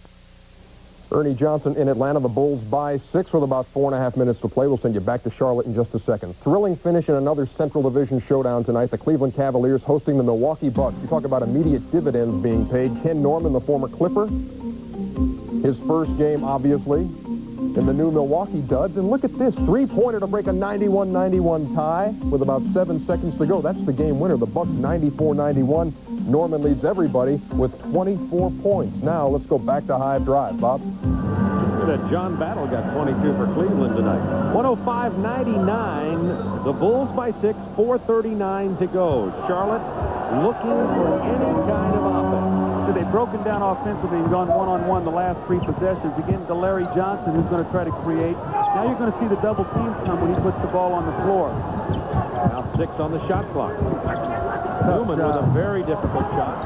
Pippen with the rebound. So they've come to a skill. Now, remember we talked about defense. The Bulls have clamped them down now over the last 5 minutes. They've been scoreless in about the last 4.5 minutes. That's what I talk about, that 5-7 minute spurt of defense. And Charlotte making a little bit easier for them, frankly, with the offense they're running. Pippen is fouled on the drive. Johnny Newman. Remember we talked about Alan Briscoe saying that we wanted to wear the Bulls down. Well, they had 61 points in the first half. The Bulls had 62. At this point in the second half, they have 38 points. So Charlotte is the one that has hit the wall. And the Bulls have really done it by clamping down defensively as they've tried to go one-on-one here in the last 4.5 minutes. So New York got Boston, and Atlanta gets a win at home against Indiana. They needed that, as they pointed out, because the Hawks know they have to face a tough road stretch. Now, after that home opener against Indiana, that basket is waved off. The foul's on Armstrong, and he's out of here. Yes, that's a big play right there. B.J. Armstrong will have to sit down now. See if he pushes off with his left arm. Let's watch. Right there, he lowered his left shoulder. That's a big play. The Bulls should have gone up 8. 28 points, matching his career high for B.J. Armstrong tonight.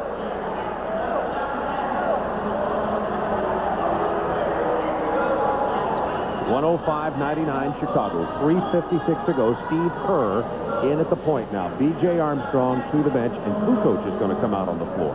See, I think right now what Charlotte's got to do is they've got to get some movement. They've got to create movement rather than maybe trying to set up a play for one specific guy.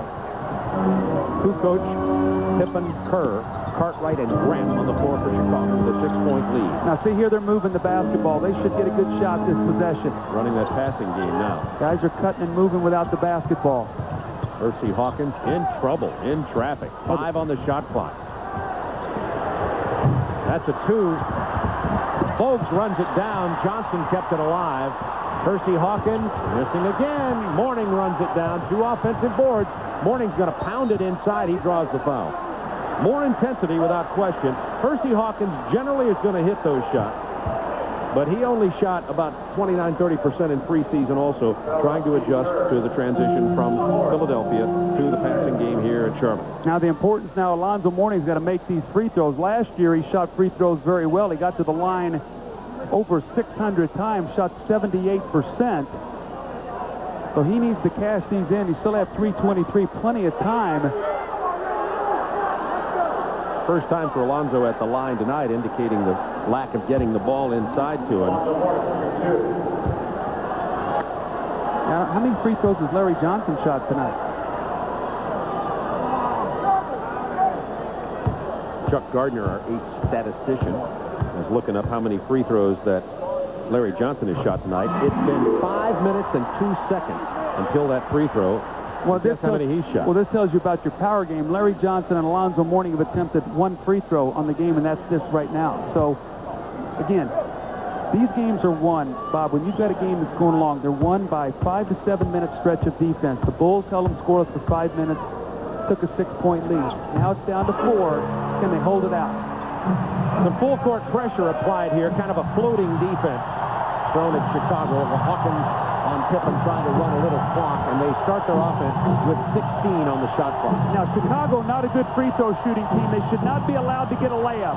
Pippen loses control of the ball. We have a foul on the drive, though, called on the opposite side of the field from Jake O'Donnell. It's against Charlotte. You look out on the floor right now. Steve Kerr is the only good free throw shooter. Pippen is in the 60%. Kukoc is in the 60%. We see the drive here. There's where the foul is called. The ball actually was lost. Horace Grant's in the 60%, and it's Cartwright. So if you're Charlotte, The one thing you cannot allow to happen is a layup or an easy score. You must take the foul and take your chances of maybe getting a 1 out of 2 situation or maybe somebody missing them both. That was 4 fouls on Hersey Hawkins. Pippen only 40% tonight, 4 out of 10. That one doesn't go. Make it 4 out of 11. This is where, my oh my. This is where the Bulls in close games this year could be haunted by their poor free throw shooting. They were able to play through it last year. They shot 73% as a team. Getting Pete Myers on the floor for Kukoc now.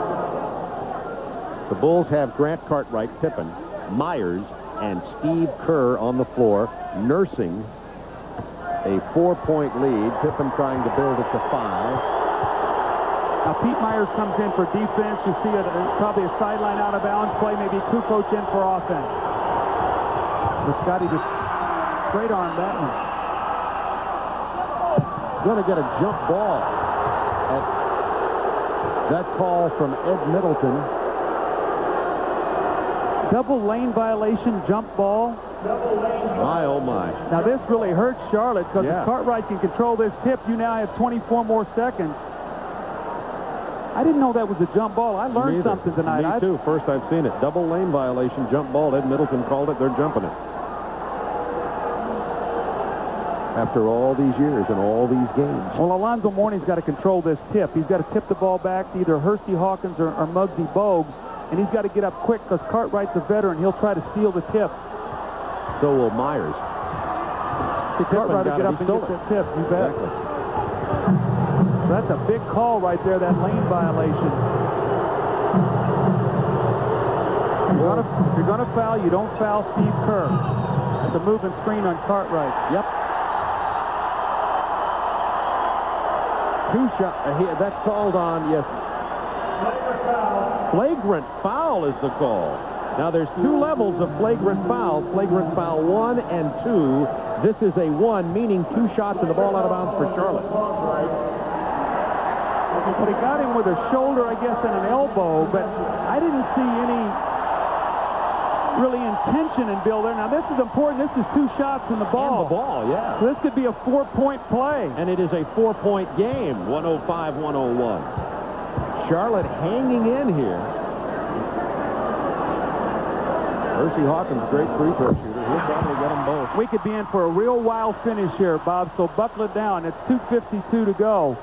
B.J. Armstrong out of the game. They're going to miss his veteran leadership out there in his shooting. B.J. Armstrong fouled out with 28 points.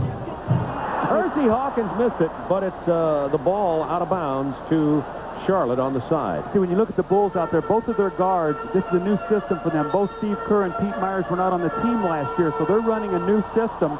So look for Scottie Pippen really to be the guy to initiate the offense. Good point.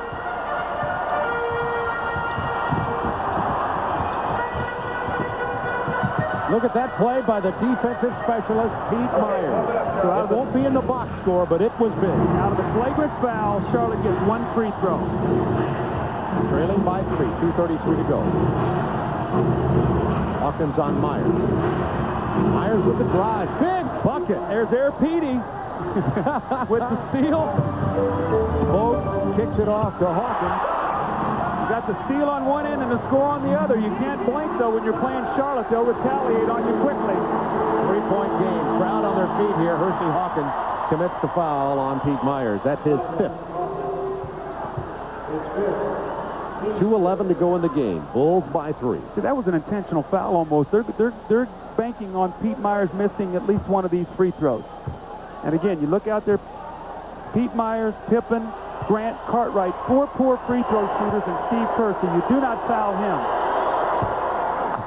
Myers has made his presence felt here tonight, has 8 points. The man who replaced Michael Jordan in the lineup for the Chicago Bulls has hit some key baskets, and those statistics, 8 points, 2 assists, don't tell it all. He's also played well defensively. 1 out of 2. No block out on the free throw. Amazing. 108-104, Bulls by 4. 2 minutes to go. Timeout, Chicago. The rebounding there hurting Charlotte. Their lack of defense hurting Charlotte as the Bulls were able to put on a real clamp on the Hornets for about 5 minutes and build the lead that they're still holding on with 2 to go. 2:05 to go in the ball game. The Bulls holding on to a 4-point lead. Let's set it up for you in terms of timeouts and fouls to give and what's remaining here in the ball game. Both teams are in the penalty. No fouls to give. Bulls out of 20s. Hornets with 1. Both with plenty of timeouts. Yeah, they're in good shape timeout-wise. The problem is now Chicago's got the ball coming out of the timeout. You talk about fourth quarters. Charlotte 3 for 13 after shooting 56% for 3 quarters. Talk about the defense. Chicago still shooting at 62%. Let's see who they go to try to create a shot. Pippen's going to post against Hersey Hawkins. That's the old Michael Jordan play where you look like you can come off a double screen and you can reverse it and post up quickly. So Hawkins, excuse me, has just fouled out. Well, you lose now his shooting and his veteran play. You come in now with Johnny Newman, who's played well, but he does not have the perimeter shot that Hersey Hawkins has. Hawkins gave him 18 points tonight. The Bulls are getting Pete Myers back in the game and Kukoc off. Obviously, as you're talking about that, Doug, that's an offensive-defensive switch. When there's a dead ball, that gives Coach Phil Jackson a chance to get the defense on the floor now and Kukoc out there when they need the basket. Well, see, Phil played for Red Holtzman, who was a master of that, the offensive-defensive substitution. Well, Scottie canned a big free throw there after missing his last 2. 5-point Chicago lead. Charlotte has frankly played flat tonight. Yes, they have. Alan Bristow was fearful of just that happening. You do get this missed free throw. Chicago almost captured that rebound. Well, this is a must-score possession now for Charlotte. They've got to get something, either a couple free throws or they could try to set up Del Curry coming off the pick. Johnny Newman with the penetration. Boy, that's a three-point opportunity. That's because that makes it a one-possession ball game now if he can convert the free throw. Minute 42. Nice quick move on the baseline. Horace Grant goes for the up fake, just straightened up just enough for Johnny Newman to make the quick move on the baseline. Watch the up fake now here, and watch Horace straighten up right there. You see him just straighten up just a moment. In this league, that's all you need to get open. That's just one little quick move to be able to get past on the baseline. How about fate playing a role in this game? Hawkins fouls out. Newman comes in, immediately converts a three-point play. It's a 2-point Bulls lead. Here's some floating pressure, the double team. Again, you don't give up a layup, Bob, under no circumstances, and you don't foul Steve Kerr. 10 on a shot clock. Pippen. Cartwright with 4, 3, 2, Grant. Big bucket at the buzzer. Big basket by Horace Grant. Bulls by 4. Minute 15 to go. Newman spots an opening on the drive. Doesn't get it. Johnson loses it out of bounds. It's going to be Charlotte ball last off Chicago.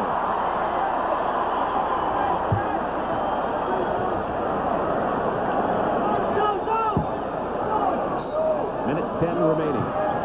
Charlotte trailing by 4. Almost scored.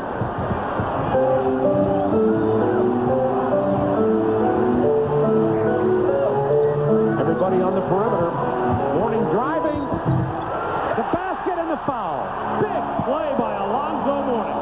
Who would have thought the center would drive from 18 feet?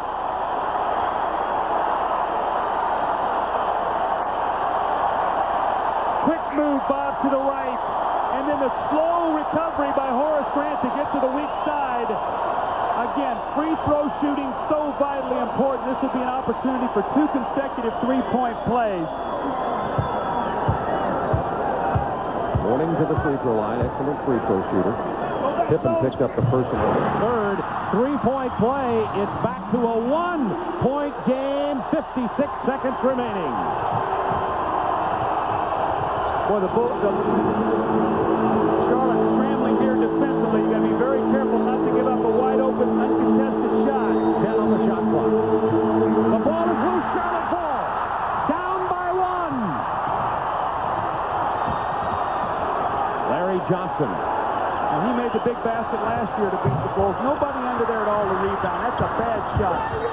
Ball is knocked out of bounds. There's going to be a foul first. On Newman. That's his fourth. That doesn't matter at the moment. 28 seconds to go. Bulls walk the length for a free throw with 28 seconds remaining. Larry Johnson took an ill-advised shot here. That started all of this play.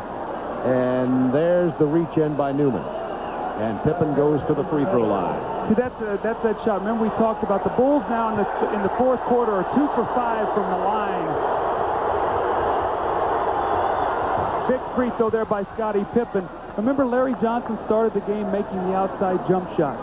And as a result, he has not shot one free throw the entire game. He's lived on the perimeter. Now, how much of it is it that he has weakness in his leg and his back? But that was an ill-advised shot there when they could have taken the lead. Pippen 7 of 15 from the line with 2 big ones. Doesn't matter what his percentage is to hit those 2. The Bulls with a 3-point lead, 28.3 remaining in the game. And if Charlotte has anything, they have perimeter shooters. Bulls by 3, and Doug, it's significant that 28.3 seconds remain. Well, you only have 4 seconds to get a shot off, or less than 4 seconds if you want to go 2 for 1. I don't think it's a good percentage right now, nor do I think it's a good percentage to run a set play to get a 3. If a 3 presents itself by a good 3-point shooter, I think you take it. Normally, teams will give you something going to the basket so they won't foul you. I like to attack the basket here, and if you have to, you can foul to give yourself a chance to get back into this game. There's moments away from going up to the West Coast. But got to get it in first. Wow. 20-second timeout called by Charlotte. 20-second timeout, Charlotte. And no time off the clock. So we'll stay here, and Charlotte goes over to Alan Bristow to talk about what they'll do offensively here. Once again, 28.3 to go. So you have to think they're looking to get off a relatively quick shot for the 2 for 1. If they're going to do that, but I don't think that's a high percentage play unless you can get a lob or something quickly, because if you miss that shot, the Bulls now can really run it out. They're up 3. So I think you have to be very careful. You got to get something good. Bob, if it takes you 10 seconds, 12 seconds, you've still got anywhere from 10 to 16 seconds in the ballgame. That's an eternity with timeouts. If you're a good defensive team, as the Bulls have been the last 3 years, you can go ahead, take your time. If you turn it over with a lot of time, you've got the pressure and an opportunity to cause the turnover. Right. Charlotte really doesn't have that reputation. No, they don't. Now, they can score, but... Del Curry, quick shot. Missed it. See, got the quick one now, so they really don't have to foul. They ran it for a 3-point shot. Curry got a good look at it. And that's the 5th foul on Newman. See, Bob, I've never been an advocate of with that kind of time remaining to try to shoot a 3, because what happens is even if you score, the Bulls have the last possession to win the game. Anyway, right. So you don't gain a lot. Right, and if you miss, what happens is then you have to foul, and if the guy makes 1 or 2, now you're down 2 possessions. And Scottie missed the first, but when you get this one, you're now down 2 possessions with 22 seconds to go in the game. Pippen, 19 points, 15 rebounds, 6 assists, but he is 7 for 15 from the line. These are big. Do they call timeout, or do they push it in transition here? He gets 1 out of 2. It's a 4-point game. Bogues is pushing. Curry launches a prayer and hits it. It's a 3. Back to a 1-point game. That's unbelievable. That's unbelievable. That is amazing. Ice water. That is amazing. Guys hanging all over Del Curry. As I said, if Charlotte has anything, they have perimeter shooters. People care about the world. 2 3-pointers in the game for Del Curry. Absolutely no contest. Well, look at this. You've got Heatmeyer's trailing him, and you've got Steve Kerr. They both jump. Quick release. I just missed one the previous possession, but again, that shooter's mentality. You keep firing away. Bulls must get the ball in. Look for them to try to get it into Scottie Pippen. And then Charlotte must foul immediately. You do not want Steve Kerr to touch this ball if you're Charlotte. You've got to keep the ball out of his hands. He's the only, what you consider, good free throw shooter on the floor. Pete Myers has to throw it over the windmilling Alonzo Mourning. He's got to call timeout. And that'll have to be a full timeout if Chicago has no 20s remaining. See, the one thing, you're Pete Myers. It's your first game back. The last thing you want to do is throw this ball away on the inbound. So you're going to take the cautious way out, and you're going to call timeout. 15.7 seconds remaining. We'll be right back to the Beehive. Bulls by 1, 15.7 to go as the Bulls will try to inbound, and now Scottie Pippen. I like the strategy. Smart move by Phil Jackson. You got to think Scottie's going to begin. Now, he likes to throw it in and get it back. Oh, my goodness. They're foul. Oh, was that close. And who did they foul? Yeah. You got to put 2 guys on him and not let him catch the ball. He's going to make both of these the way he's shooting the ball tonight. Steve Kerr goes to the line. The Bulls have only shot 62% tonight. Look at that pass, though. I mean, Scottie throws it out there. That's one of those sideline out patterns where the guy's trying to keep both feet in bounds and catch the ball. Bulls by 1, 14.6 remaining. Kerr at the free throw line. Now, if you're Alan Bristow and they make 2 of these free throws, do you call timeout or do you use the full court and push the ball up and try to get a 3 in transition? And Kerr misses, and here's an interesting point. Even though he's a good free throw shooter, that was his first attempt tonight. He didn't look like he shot that with a lot of confidence. He tried to guide that one in the basket. That means even if he makes it, there's 14.6 left, and it'll be a 2-point Bulls lead. Well, if he misses, Charlotte's got to rebound the ball. They have not done a good job of that. He hits it. It's a 2-point game. Charlotte calls timeout with 14.6. Now Coach Collins. Let's talk about Charlotte. I get something going to the basket. I want to go to the basket, maybe get a 3-point play. I don't want to do too much isolation. I don't want to settle for a medium-range jump shot. I want to get something going, and if the defense collapses and you've got a Curry spotting up on the perimeter or something and you kick it out and you shoot a 3 to win the game, that's fine. But I think you've got to get something attacking the basket. Still 14.6. You attack, you miss, you still foul. 1 of 2, you're down 3. A 3 still ties the game for you. The Bulls by 2 with 14.6 remaining in the game. Gary Bender and Hubie Brown are standing by, probably glued to their set watching this one at the Forum in Los Angeles, where the Phoenix Suns and the Los Angeles Lakers will tip it off right after this game is over. Bob, I'm not so sure either with 14.6 seconds to go, although we are down 2. I'm not so sure I don't take it length to the floor and let Muggsy Bogues just penetrate and try to break the defense down. You get him in the half court, you take away from his effectiveness because now the defense is going to be packed in. In a full court situation, you might be able to create something easier, although you do lose time on the clock. Alan Bristow, you see this from the beginning of the game? He's developed additional gray hair here tonight. Now, Mike Dunleavy tonight grew hair. Yeah, and his is getting gray, and Mike Fratello's is curly once again. So. And Mike Fratello is saying, you know, I didn't feel like this after those games with Marv. Right. Although he might have. 14.6 to go. Bulls by 2. I have to say something about the Bulls here. Tremendous questions with Michael Jordan not being in here. I think this team has shown 2 things to me tonight. One is that they are playing hard and with character, and some people wondered if they would with Michael gone, frankly, and that they are still poised. Well, they're going to be poised. I mean, this is a championship team. Obviously, you know, Michael Jordan was the nucleus and the building block of all that, but this has been 6, 7, 8 years of togetherness with a team. They know what each other wants to do on the floor. You bring in a Steve Kerr, he's going to make the heady play. The big thing is going to be now, they cannot sustain any kind of major injury. That's going to be a real key for them. They've got to stay healthy. All right, 14.6 to go. Bulls by 2. Charlotte inbounding. Johnny Newman will trigger the play. No fouls to give, of course. Remember now, you got to get the ball inbounds. That's the first thing you got to be able to do. You got to get it in. Larry Johnson just barely got it. Down to 10. You see the time in the bottom right. Isolation play for Larry Johnson. They call this their Dallas play. He loses it. It's going to be Chicago with a victory here, almost certainly. 4.5 to go. Let's not write it completely off yet. Steve Kerr is shaken up on the play on the far sideline. You see him kneeling down there in front of the bench right there. Larry Johnson's over doing a little talking on the bench over there. I don't know, he said something to somebody. A round of applause from the Bulls players as Larry Johnson keeps on walking. They isolated Larry Johnson, as you said, what they call their Dallas play, and he couldn't get it going. It's stripped from him. Watch. Well, they force him to spin. He loves to spin, and they run in behind him right there. That's good defense, and he just throws the ball off Steve Kerr's chest. And you know what? With a good back, I'm not so sure Larry Johnson can beat Horace Grant off the dribble. And again, you're getting into that isolation stuff, and the Bulls have stopped that tonight. Pippen, 8 of 17 from the line, goes to the line. Now, there's 4.5 left. If he's to miss one or both of these, there'll still be a chance. Now it's a 3-point game. This is a big free throw here. Charlotte is out of timeouts. Well, if he makes it, the game is over. Now, you also think about if he misses it and you're up 3, you maybe make him use 2 seconds and give a foul to where you can't get a 3-point shot off. You know, a lot of different thoughts on that. Coaches are afraid to do that.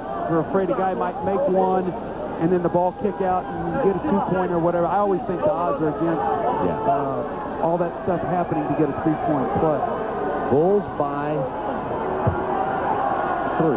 This is a big free throw for Scottie Pippen, who is 9 of 18 tonight, 50%. And he does miss it. 4 seconds to go. Bogues running up field very quickly. The pull-up from long range. It's good! At the buzzer! The Charlotte Hornets tie the game. We have overtime. Bob, I told you to buckle up. That's why I don't like to let him get the 3-point shot off. That's the only thing right there that can beat you. Johnny Newman hits about a 25 to 30-footer at the buzzer. If they would have grabbed him right there, right then, and not let him get the shot off, it's only a two free throws. The game is over. Remember the playoffs. Craig Hodges, Trent Tucker, when you were coaching. Foul him, don't let him shoot it. He shot it. It's overtime. 5 minutes more coming back. Save.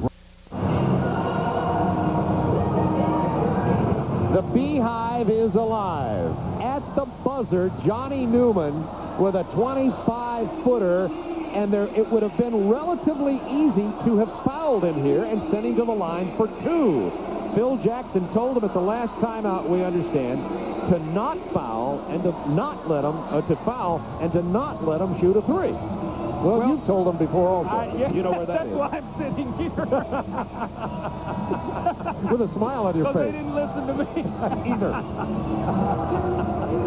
How many coaches could say that? Oh, boy.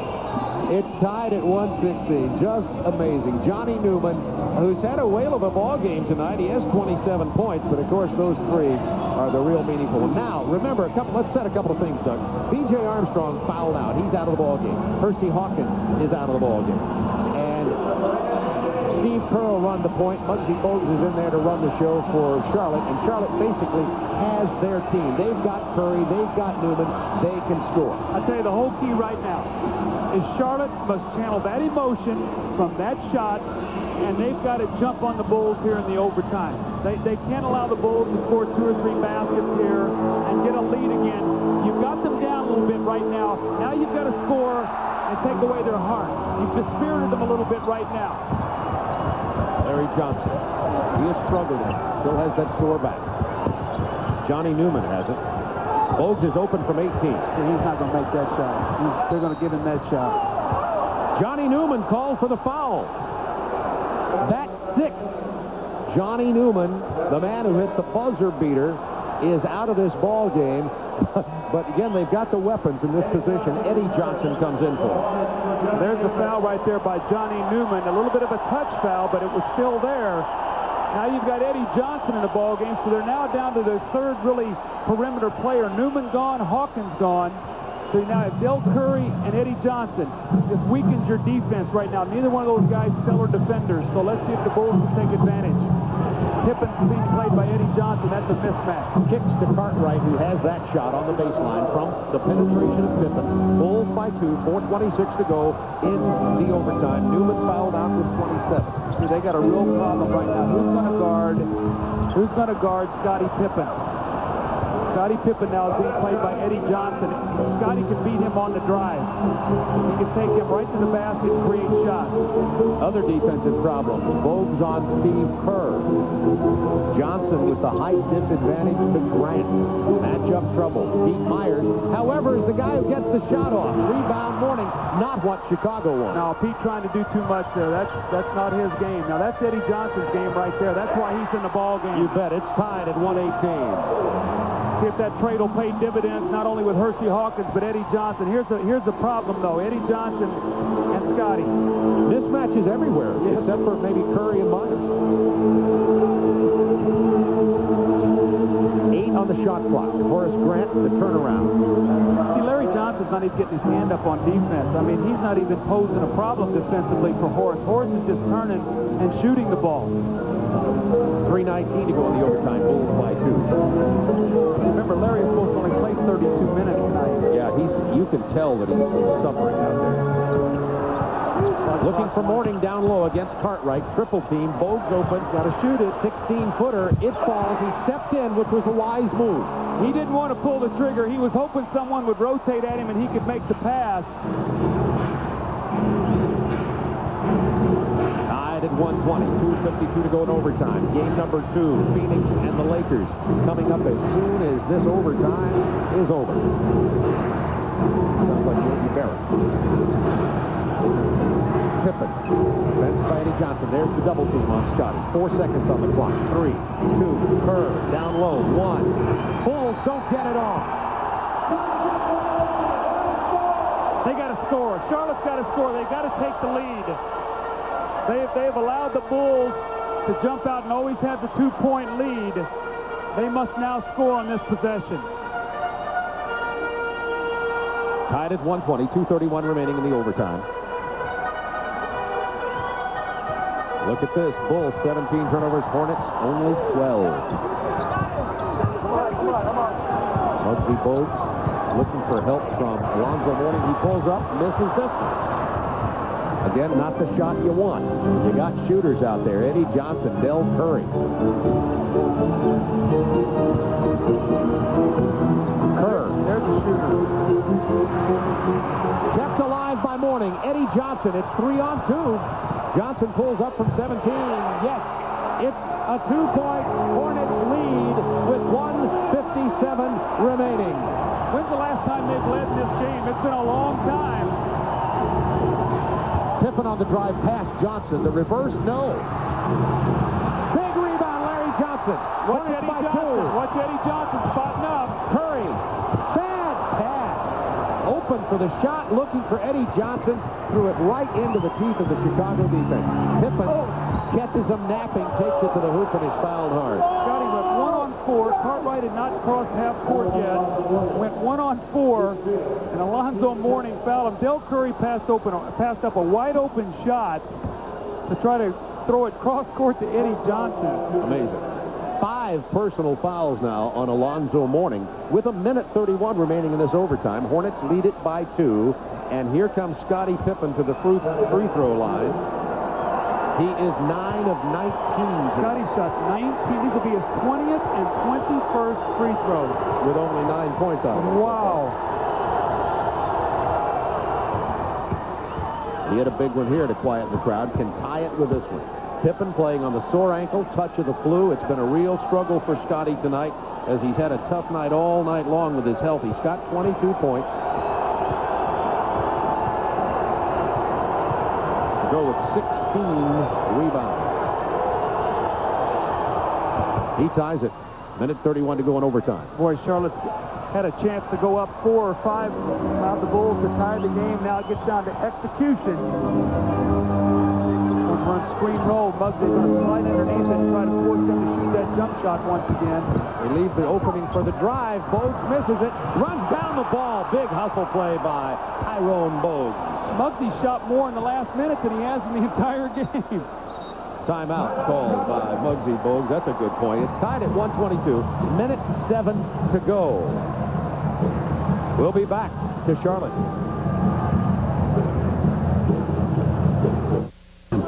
Choice of America's teams.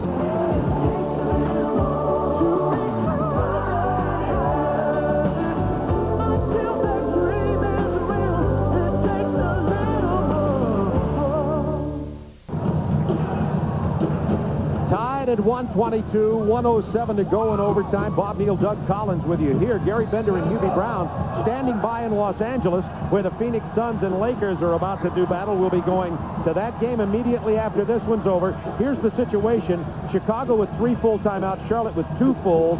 No 2 full timeouts. No fouls to give. Well, here's the hustle board. It's dead even as the score.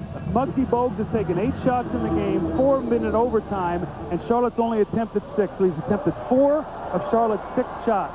Down to Larry Johnson in the low post. The spin move out of bounds off Horace Grant. Charlotte ball, 15 on the shot clock. They're going to Larry Johnson, and he's trying to make that spin move, and guys are running in behind him. They're clamping him. He's got to be aware that once he turns, someone's going to be coming in behind him. And Horace Grant, you know, he's a nightmare for Barkley sometimes. You know, on that low post with his size advantage. And long arms. I mean, Larry Johnson's only 6'5". Eddie Johnson, not this time.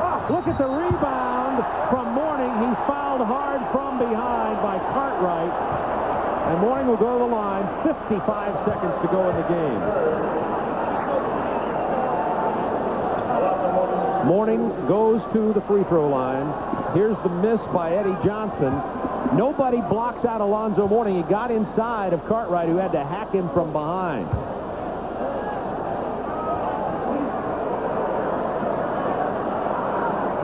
Alonzo is 3 out of 3 from the line tonight. Hasn't even been there many times. Neither is Larry Johnson. He might get a 10-second count here. Missed the first one. Ooh, big miss. Charlotte on the game now is 19 for 25. That's 76%. Chicago 22 for 35, 63%.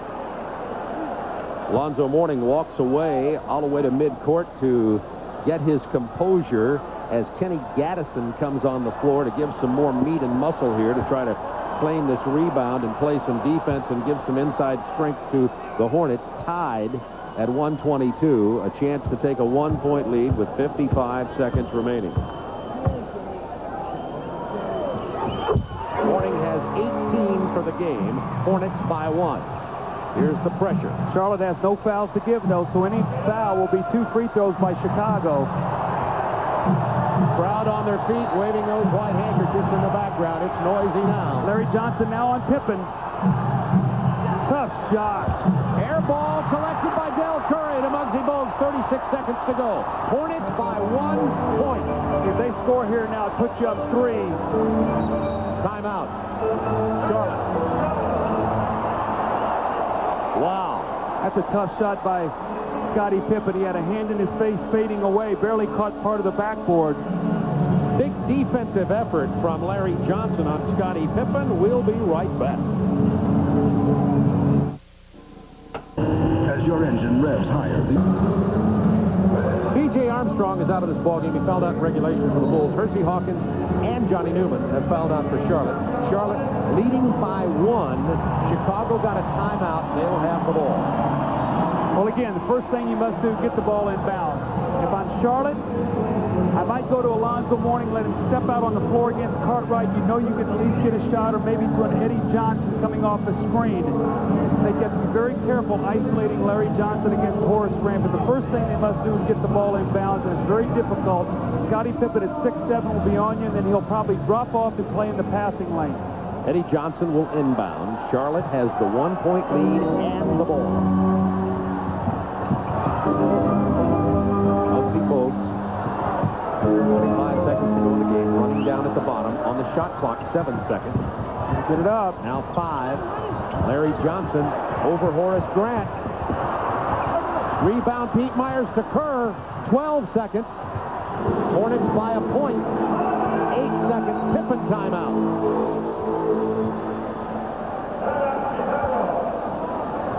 And now the Bulls get the timeout. Charlotte really didn't get anything good, worthwhile off on that offense after the timeout.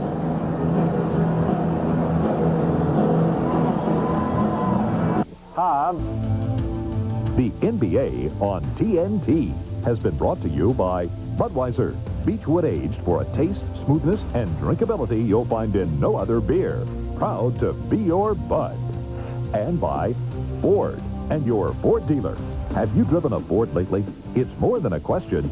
It's an answer.